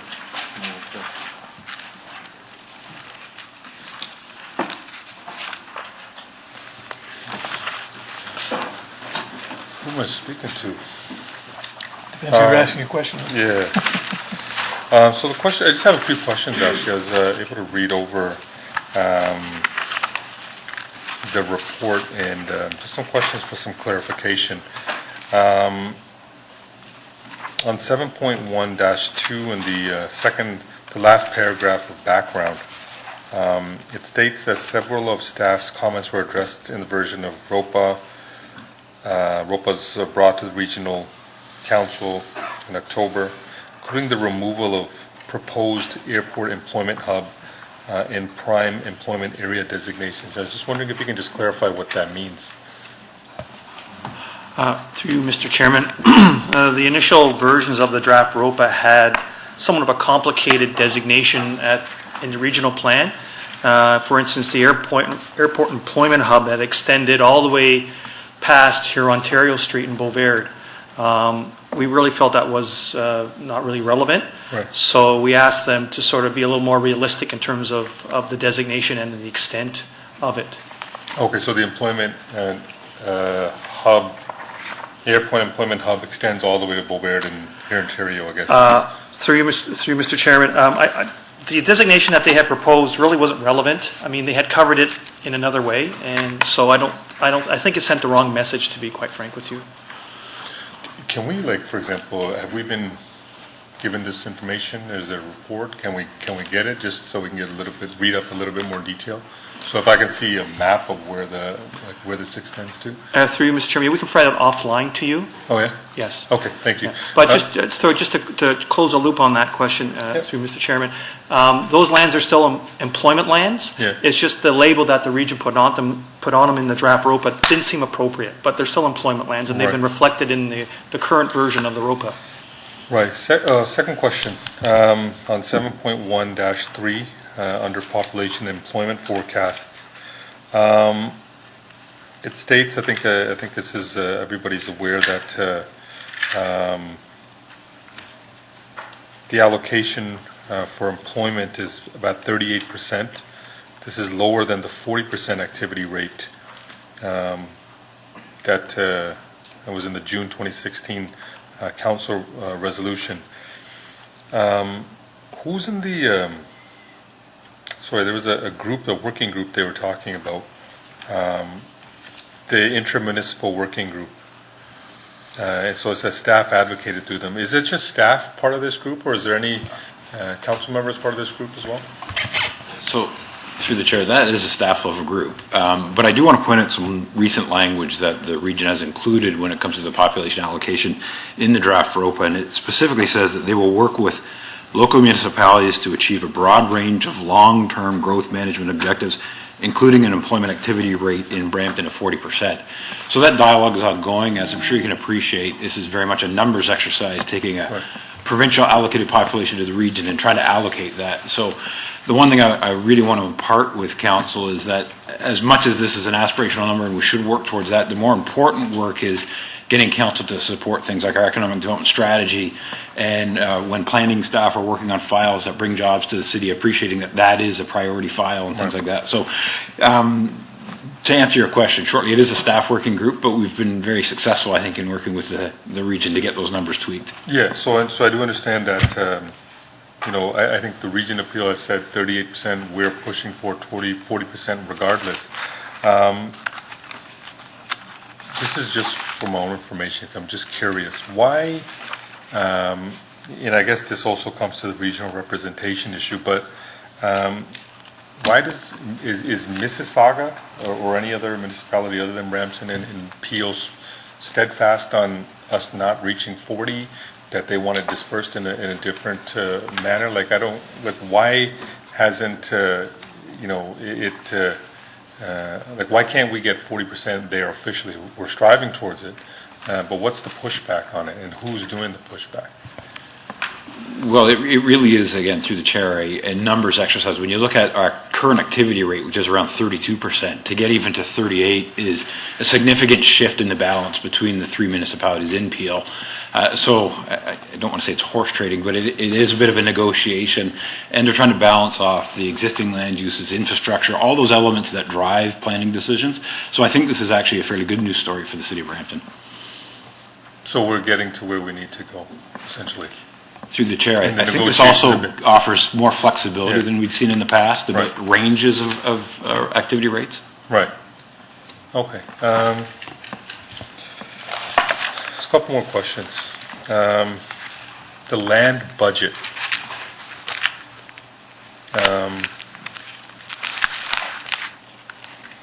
So when we speak about preparation of land budgets,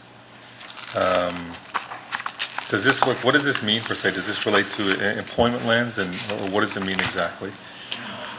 Sure. Through you, Mr. Chairman, a land budget is another word for an accounting exercise for designations within the regional boundary. So a land budget would include a calculation for greenfield land, land within a built boundary, employment lands. So it's an accounting exercise, as Commissioner Elliott has said. It's essentially a numbers game. And so a land budget is essentially documenting your available land supply based on designations. Gotcha. Just one last comment, I guess. Let's get to the page.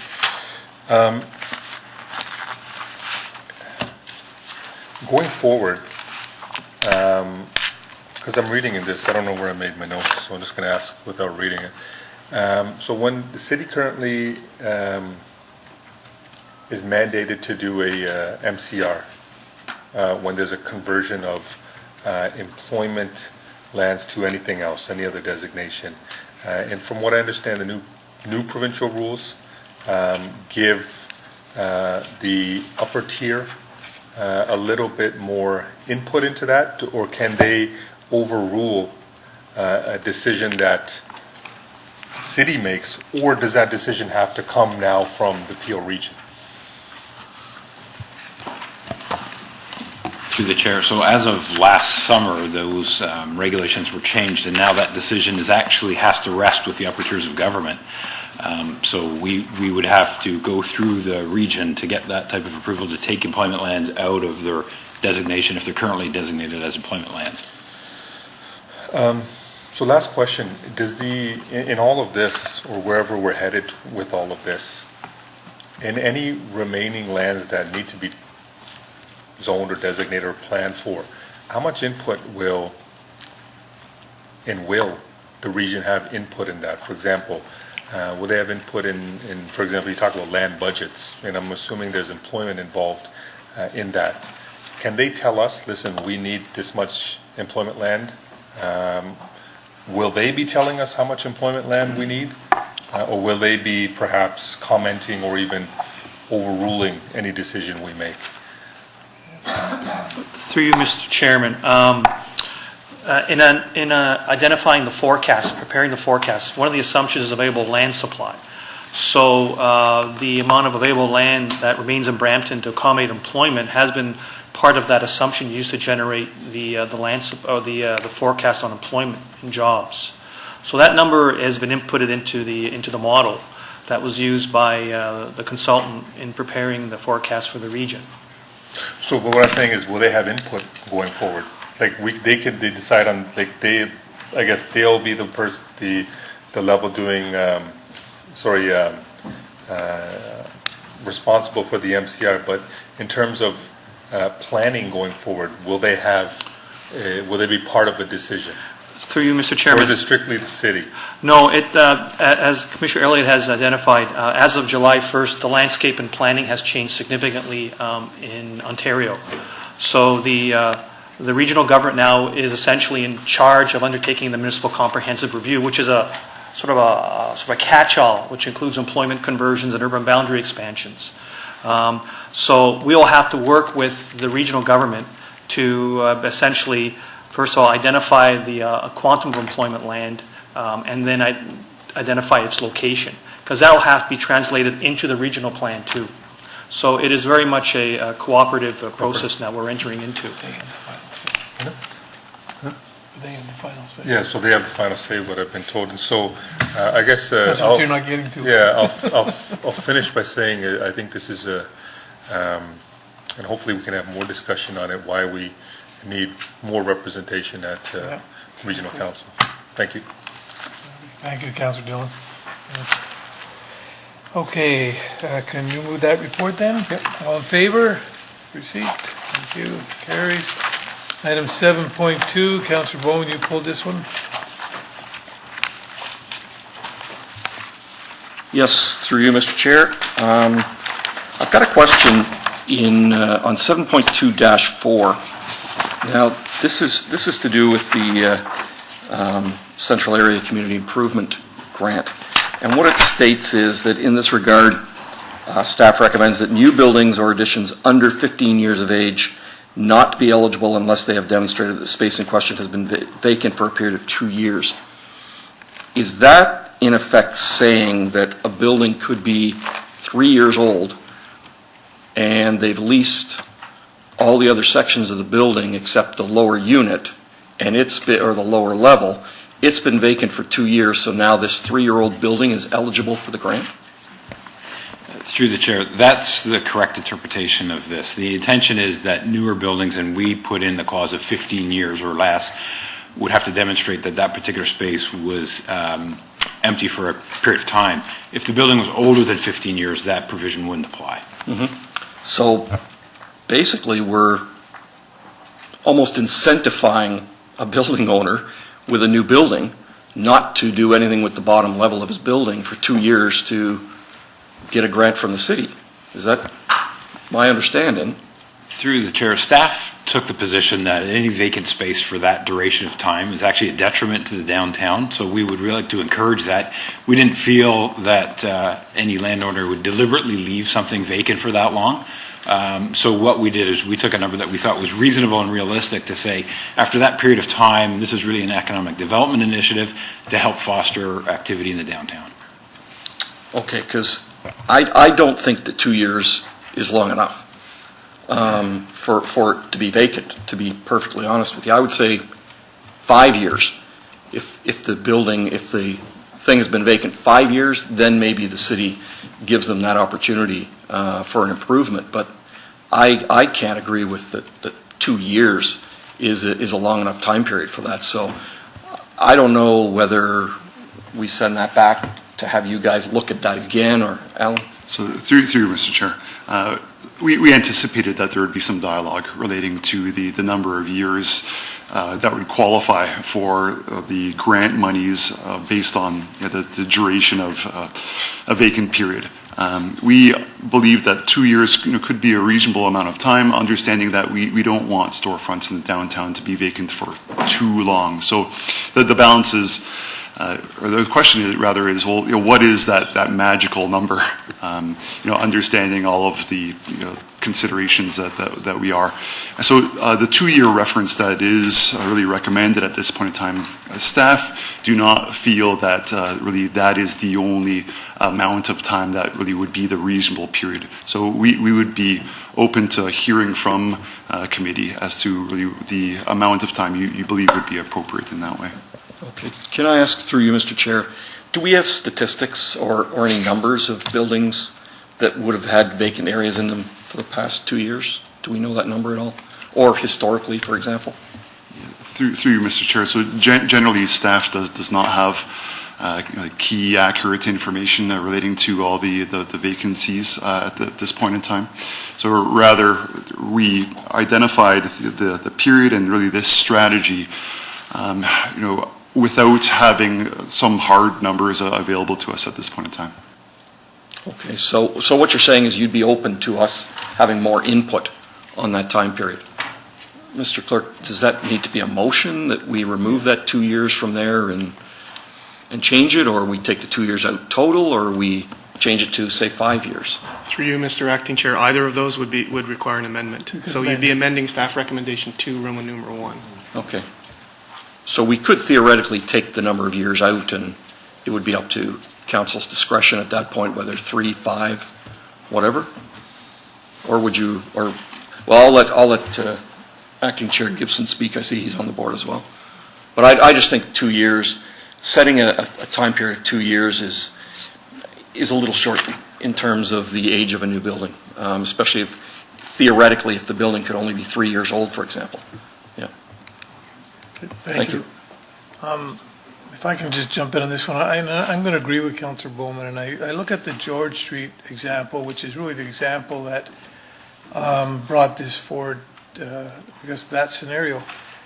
That property owner built a condominium which a condominium took over the space at the bottom. And the date would be from the date of occupancy. So if the first tenant moved in, by the time everybody else moved in, or a certain percentage before they could actually start the condominium up, but probably a year's gone by, likelihood, a year's gone by before the actual condominium association, which is the tenants in that building, gets to take over that. Maybe longer than that, could be a year and a half, I don't know. So it depends on how quickly they operate and how the legal stuff goes in it. If I was on a condominium association, which I am, I would look at that and say, I've only got 12 months left before I get a grant. What's my incentive to put anybody in this? And I wouldn't do it. I would just say, let's wait, let's get the city grant, and then help us. You know, don't forget, what you've got is a vacant piece of property right now. You've got a vacant office space down the bottom that's got nothing in it. And that's what I think Councilor Bowman's talking to. By going with 2 years, we've actually decentralized anybody from trying to do something when they can just wait that. And if it's not a condominium, then they just wait the 2 years.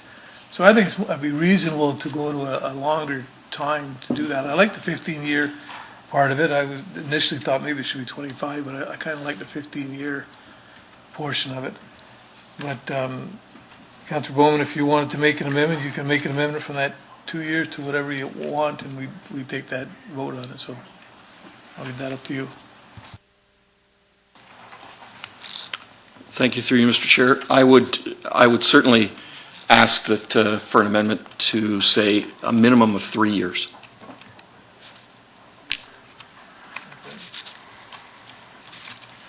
Any other discussion?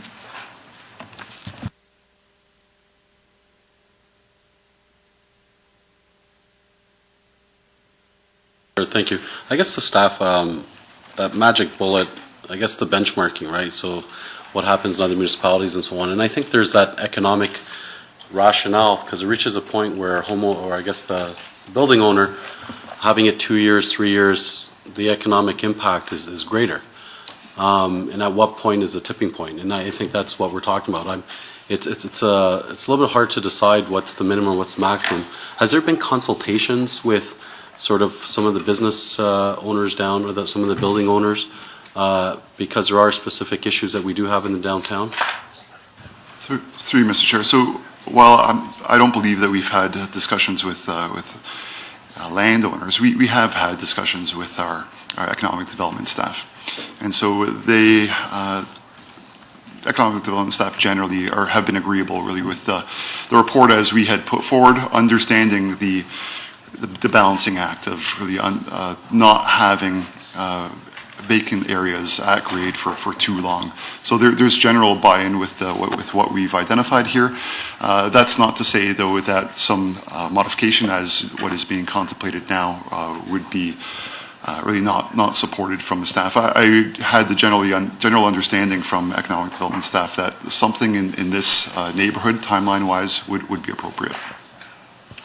Okay, through the chair then, so by us proposing another year, or proposing different years, is that something that staff would feel more comfortable to go back and just look at and consult with economic development staff just to make sure that there's some rationale behind what we're proposing? And my only concern is I'm not an expert, 2 or 3 years, I don't own property, and if someone tells me that they own property and they're suffering after 2 years because of certain conditions, and, you know, with economic downturn, it's very hard. It's one thing for us to create the standards, but then after, as we know, the economic cycle, you know, we go through recessions all the time. And if there's an opportunity, there's that flexibility that we can respond, because certainly we don't want a building that's in a major part of our downtown that is there for 3, 4, 5 years and it's not renting. That impacts business around it. Through the chair, I think the shift from 2 to 3 years is probably something that economic development would be agreeable to. If we were to go further, I would certainly want to go back and have a little bit more information. Our hopes around this program are, as we get more density and more activity in the downtown, that hopefully we don't need to incent some of these types of uses. So the goal is to effectively wean out programs such as this in the future as we get more success in bringing activity to the downtown. But I think to answer your question, a shift from 2 to 3 years, I think we would be able to agree to that without having to consult back with economic development staff today. Okay, thank you. Through the chair, just a quick question. When a building gets built, and even though you do the occupancy on the top, the bottom's empty yet, that doesn't fall under this, because you have to have an occupancy first. Then they move out, and it would click into 2 years. If there never was a tenant there, it won't follow under this rule. It's never been occupied. Through the chair, that this contemplates any occupancy in the building, so it would be the first occupancy within the building, not the space. So therefore, the new builds would be required to be, well, less than 15 years old and vacant for 2 or 3 years before we could contemplate. Even though that space has never been occupied the first time as an occupancy permit. That's correct under this. Yeah. Sure. You're right. Thank you. Yeah. Yep. Oh, yes. So I guess you guys said 2 years in the recommendation, and I guess just the question I have is, because you said you could support 3 years, what's the rationale, like, between 2 years and moving to 3 years, and is there a difference between 2 years and then in between an application that's maybe a year and a half? Certainly, through the chair. So it was staff's belief, and again, we didn't undertake a comprehensive market study, and one must recognize that every building is unique. Every building has a different size, different elements that are attractive to tenants and things like that. We felt that that was a good marker where it would be just beyond the period where somebody would try to wait it out to get a grant. I don't think at 2 years many people would want to sit on a vacant property, but 3 years is not significantly longer that I think would be concerning. I think both kind of achieve the goals of fostering some economic development in the downtown core. So perhaps through the chair, if possible, can I ask Councilor Bowman what 3 years was yeah, because I had to step out for a second. Sounds nice. Sure.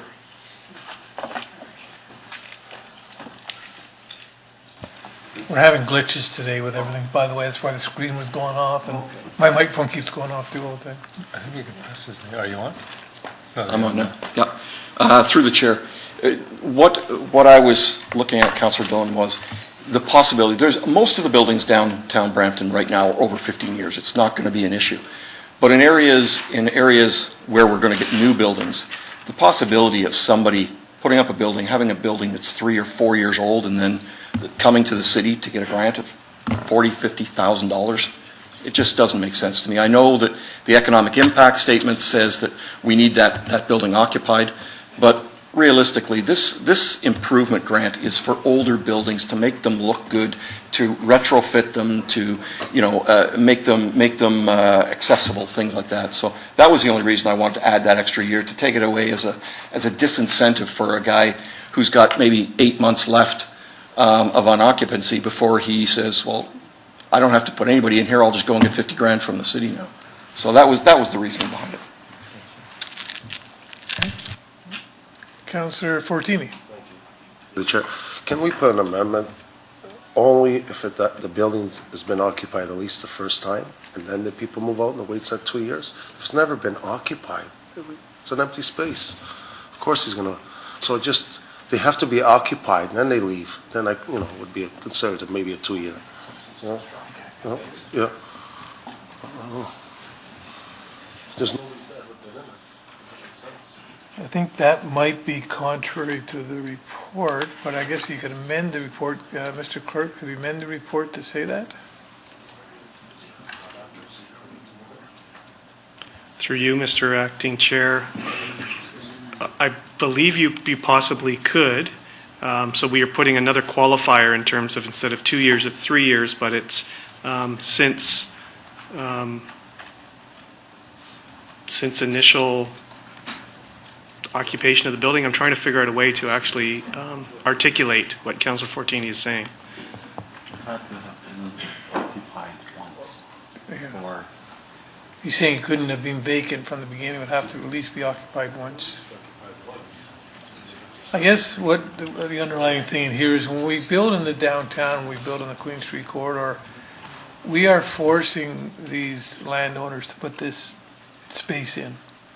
We're making it, so it's kind of, we're telling them they have to do it, and then at the same time, hindering them. Councillor Pleshy? So he's not putting that on? No. Okay. Okay. Then the amendment is, and I guess it'd be in 2.1 down 3/4 way through. I can't see Peter because that thing that's there, but we'd amend that to be 2 years, or 3 years instead of 2? That's correct. Okay, does everybody understand that? We can't see it on the screen, but if you look in your report, you can. Okay, there you go. Where it says 2, that becomes 3 now? Okay? Have we clear that? All in favor of that? 1, 2, 3, 4, that carries. Sorry? Just more on a technical matter. This? The amendment also ought to refer to number 3, and that the revised building improvement implementation guidelines be revised accordingly as well. Oh, yeah, okay. Just for clarity. Thank you. That clear, Mr. Clerk? Everybody's in favor of that? All in favor again? Just in case we're not clear? Thank you. Oh, that carries. Thank you, Councillor Bowman. Item 2.3 is members, that's... Mr. Chair? Yes. I just wanted to advise committee, item 8.3, which is on consent, are the minutes from the Age-Friendly Advisory Committee. I just wanted to put a notation so the members are aware that clerks will be doing a correction to the cover page, just to correct member attendance for members of council on that meeting. Okay. Okay. Item, let's see, other new business, correspondence. Councillor question period, I think. Mr. Clerk, is that where I am? Before we go on camera, okay.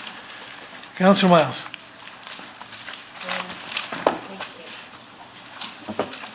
I have a few questions, if that's okay. For the City of Brampton, when we're looking at the supply of the supply of employment lands, so the municipality has strove for the 60-40 split for as long as I can remember. So because of that, have we continued to maintain a supply that would keep us at that balance over the last 20, 30 years? Because every time we've approved a new official plan, secondary plan, we look at the whole city and we ensure that we have adequate employment lands to keep us to that healthy split between available residential lands and available employment lands, so that financially we are sound. So the first part of that question through the chair would be that there is a supply available, so we wouldn't turn somebody away in the right location. I'm not sure if maybe Mr. Waters can help me with how much, in terms of years, we've got as a supply today. I don't think we've ran that today, but... It's not the years I'm interested in. This isn't rocket science. We've been striving for a 60-40 split for as long as I've been a member of council, 30 years. So when we do an official plan, we take a look at the city and we look and we see where is the employment lands, and we ensure that there is enough employment lands available for employment. And I'm sure the equation comes into it that the percentage is there that's going to give the city a sound financial outcome. Sure, through Mr. Chairman, I'll take a crack at answering the question. So typically, in undertaking sort of the growth forecast historically, it's been a target to achieve a 2-to-1 ratio, which is a 60-40 split for the most part. And that's been easily accommodated in the past when we had greenfield areas available or rural areas available within the city that could accommodate employment lands. But as we've developed over the years, we've come up to the point now where we have a shortfall in terms of the 60-40 split because of the lack of supply and the current densities that the employment lands are building towards. So it has been an objective in terms of previous official plans. Unfortunately now, we're at the point now where the city is moving towards build-out, and the available land supply just doesn't accommodate a 60-40 or 40% activity rate because of the densities we've been achieving in these employment areas. So we have to, this is where I'm wondering about. So is it really the density in the employment lands? Like, we've made sure the lands were available, but the province keeps coming and telling us that we have to increase the density in our residential blocks. So at one point it was, 10% of your city has to be high density, and then it went to 15, and then it went to 20, and now it's 40, right? So if we have to have 40% density in all growth in our urban areas, I might be screwing this up a little bit, but it is, I know the target's 40%. So those areas are becoming dense. The residential side is becoming denser. But the employment lands are still there, and we had continued over the years. I remember even when we did Northwest Brampton, the huge debate about maintaining enough employment lands, and when the developers wanted residential, council said, no, you need to have enough employment lands in that area. So I want to know that we've made the decisions to continue to ensure that the employment lands are there and available for employment. I mean, it's easy, we know, if the developers want residential, it's quicker and more money and whatever, but we've continued to maintain lands for employment. So through the chair, you're absolutely right, Councillor Miles, in that densities are increasing on the residential side. We're seeing a challenge on the non-res side where bigger warehousing and more technology is resulting in fewer number of employees per square foot in some of the buildings that were assumed in the past. So one of the things we'd have to do to overcome that is find a way to get employers that have higher density, perhaps office, things like that, and we are pushing. And as I spoke with our economic development folks today, the goal is to have the economic development strategy here before council at the end of Q2 this year. So we're looking at the approach to mixing up the employment strategy and bringing in higher order uses. And we are pushing for more mixed use as well so that we can achieve that balance. That is our target. Okay, so I mean, where I'm going with this conversation is we talked about the region is going to take over the These are questions. We're in question period, right? yeah. Okay. So that's the. I mean, it's I'm hearing members of council tell the public there's no employment lands. There are employment lands. I want to know, and the question is, could you bring us back a report that looked at the history of, I mean, we do an official plan every 5 years, and we take a look at these things. Council isn't that stupid that we would have made sure that we didn't give away all of our employment lands and make them residential. So I want to know, I want to see a little bit of that history of how we've changed and what's come in to impact that. Because certainly, I mean, we've had recessions, and we've had just a change in the general world and technology. how have we progressed? Because if we're going to hand over this responsibility to the Region of Peel for residential conversions, we have to have information at hand as well, because not all employment conversions are wrong. Sometimes it just makes sense.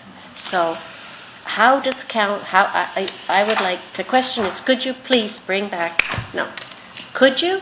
Will I'm you not be? allowed to ask you. Will you be? Could you bring back a report that did a little bit of a history on growth in the city of Brampton that deals with employment lands and their availability? Because I have seen and been part of that debate. Councillor Sprovieri, most specifically, has been the strongest vocal person on ensuring we maintain that, and did so when we were looking at the land, certainly into the east as well. So if you Through you the could. chair, staff would be pleased to come back with a report that outlines. You're not taking direction here. You were Sorry. going to do that anyway, We right? would- You we'd would probably be do doing this that. anyways, yes. Okay, you were going to do that. Okay, thank you.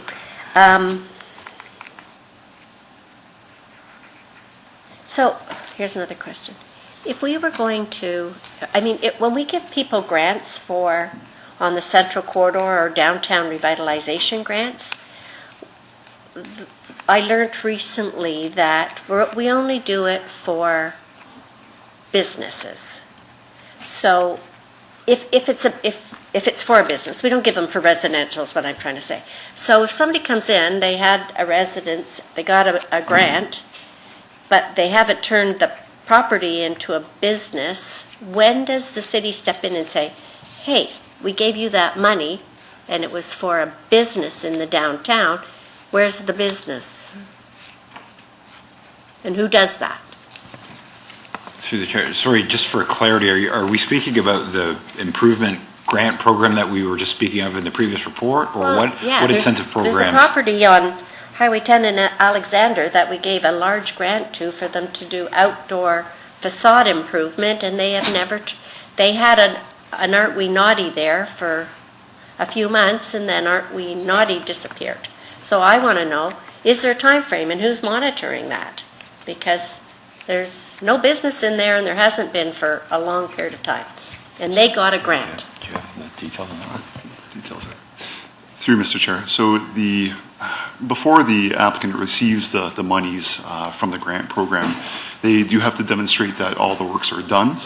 And I believe they also really at that point in time have to demonstrate that the change of use that was prefaced with the work is also complete. So in that respect, yes. So the change of use has to occur, work's done, and then that all demonstrated to city staff, and the money is provided through to the applicant at that time. So what if they change the use for a couple of months and then they don't have it anymore? Through Mr. Chair, that I don't have the answer to that at this point in time. It's a matter that we can look at to understand if it is a potential loophole. Okay, thank you for that. I have been asking for an update on the National Homes application for 10 months. We've had meetings, and I haven't had an answer since well before Christmas as to where we are. The last time they heard was somebody was re-looking at the application.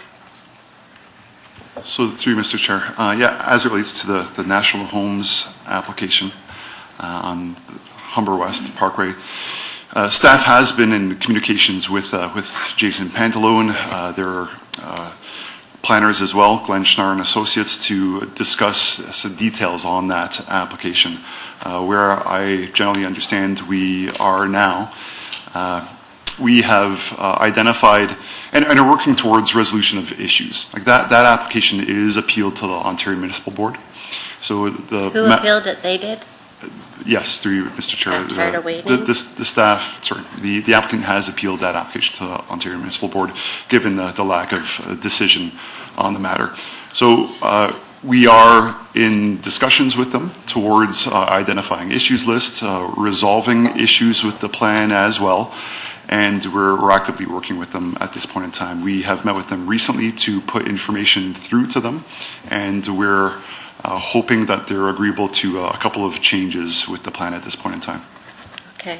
And is there an appeal on the property at the big properties at McVean and Cherry and Queen and Ebenezer, that it was the lands that had the 3 condos and residential, and there was some staging that had to...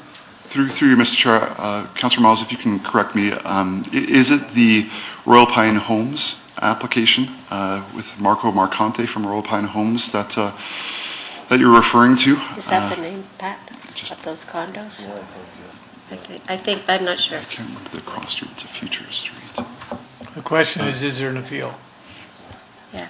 So, through you, Mr. Chair, if it is that we are talking about the same property, no, there's no appeal on that application right now. So, staff has been speaking with Royal Pine Homes, and Mr. Frank Caragello, the owner, about the application. At this point in time, that application is draft approved, and we're working on the zoning bylaw amendment at this point in time. And is that for the 3 condos? 3 high-rise buildings and some other mixed uses, townhouses? So through Mr. Chair, there is a high-rise component, and there is a stacked townhouse component and a conventional townhouse component. Okay. How about, I'll check with you afterwards, because I'm not sure. Okay. That's all. Thank you. And thank you for your answers. Councillor Dillon? Thanks. I just had a question that arose from Councillor Miles's questions. But I do think we actually had a report come back recently. I remember they indicated that there's been about 1,500 acres of employment land converted since 1989. So I think, I guess you can build off of that report. But I have a question for you. Since we're speaking about, this is where I get kind of confused. And again, I'm just building off what Councillor Miles was speaking about. And I hear from staff a lot about kind of not necessarily being negative towards warehouses, but I also hear about how through intensification, we're going to get our jobs through, for example, Queen Street corridor or other areas of growth that we do have. And then I also hear that we're a reliance on necessarily designating new employment lands isn't as important. For example, in Heritage Heights, if you take a look at one of the things every municipality residents always complain about is tax. If you look at the tax split in Toronto in terms of their revenue, it's about 39% from residential, 61% they get from commercial, business, and office. In Brampton, it's 22% from business, commercial, and office, and the majority is 78% is from residential. If we're going to be intensifying and we're going to be creating new jobs, for example, downtown or Queen Street or Bram West or wherever it may be, it's a very basic question. Isn't it to balance the tax base? Isn't a warehouse, even though it doesn't hold as many employees perhaps as we want, wouldn't it be beneficial if we're, even if we have a few more of these warehouses and we create more employment lands is where these warehouses or industry can be, because it will add to our tax revenue? Through the chair, first off, clarity on the difference between the taxes in Toronto and out in the 905 areas is that the assessment ratio, meaning the proportion of taxes one pays, is quite different down there. As a resident, you pay much less just because they've split the difference between the two. So the numbers are a bit hard to compare. So what do you mean by that? So when they take their total tax bill and they allocate it between res and non-res, they allocate more to the non-res in Toronto than we do.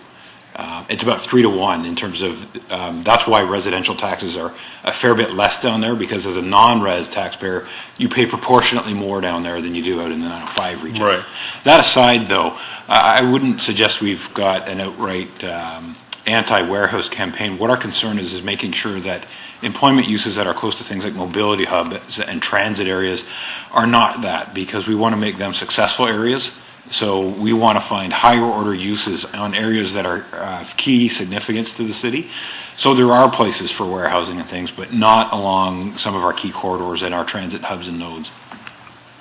Fair enough. Well, I guess, again, this is just a general question. We can offline have a little bit better discussion. But thanks for the summary. I appreciate that.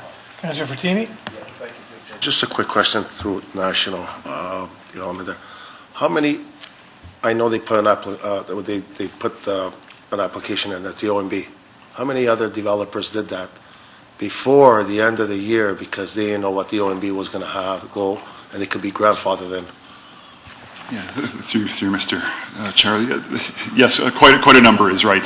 So we have been tracking the number of applications that we do have at the board at this point in time. I don't have the number clear with me right now, but it is a significant number that would be in our neighborhood of approximately 15 or so, just in advance of the deadline having come with the Royal Assent. Yeah, and this is why I asked about the OMB. Nobody knew. When I asked, he said nobody ever heard about the OMB when dismantling in December. So all these developers threw in this OMB because they could always withdraw it if they don't come along. Am I right? So. Just a point of clarification on that. The OMB is not, through the chair, the OMB is not being dismantled. No, a number of applications will still go through what's now called,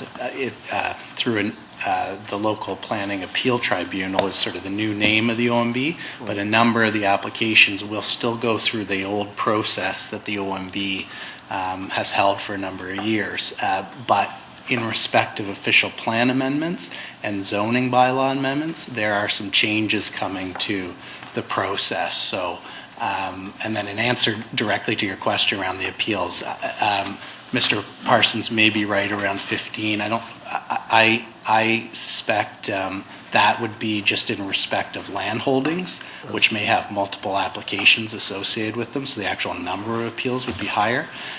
We do bring a semi-annual OMB status report to council, which is in the process of being finalized, and we'll get you an exact number of those types of appeals in that report. So, if I'm not mistaken, you're saying you're still going to go through the OMB only application before December 31st. Anyone from this January 1st on, do they still go through that process or no? Through the chair, there is a sort of somewhat more complex than that set of scenarios. So the legislation, which is Bill 139, was given royal assent on December 12th. And we don't know when it'll be proclaimed into force. It's suspected that that'll happen sometime in the spring. Any applications that were received prior to royal assent, or appeals, sorry, that were received prior to royal assent will go through the OMB process. Any appeals that are received after being proclaimed into force will go through the LPAT process. Again, we're talking about official plan amendments and zoning amendments having sort of a new process. During the interim period between December 12th and whenever this legislation gets proclaimed into force, there is a way of, this is just summarized in a summary of the regulation. There is apparently a process whereby if your application was deemed complete prior to royal assent, that December 12th date, then you would be under the OMB process. But if your application was deemed complete after that point, then you're under the new LPAT process. But I think it's important to remember, any appeal received after being proclaimed into force, which may happen in the spring, LPAT process, no matter what your complete application date is. Okay, thank you. Okay, thank you. That completes question period, public question period. Anybody from the public who has a question on anything on this agenda? Seeing none, we'll then move into closed session for litigation or potential litigation, including matters before administrative tribunals affecting the municipality or local boards, Ontario Municipal Board matter. Will that need a motion to move in? All in favor of moving in, Councilor Pache moves it. That carries. 10 minutes. To staff, and the items referred back to council next week. Is there anything else, Mr. Clerk? I got it all? Okay, no decision was made. All right, I guess I don't need a motion on that, do we? So just move adjournment? All in favor of adjournment, moved by Councilor Wellens? That carries.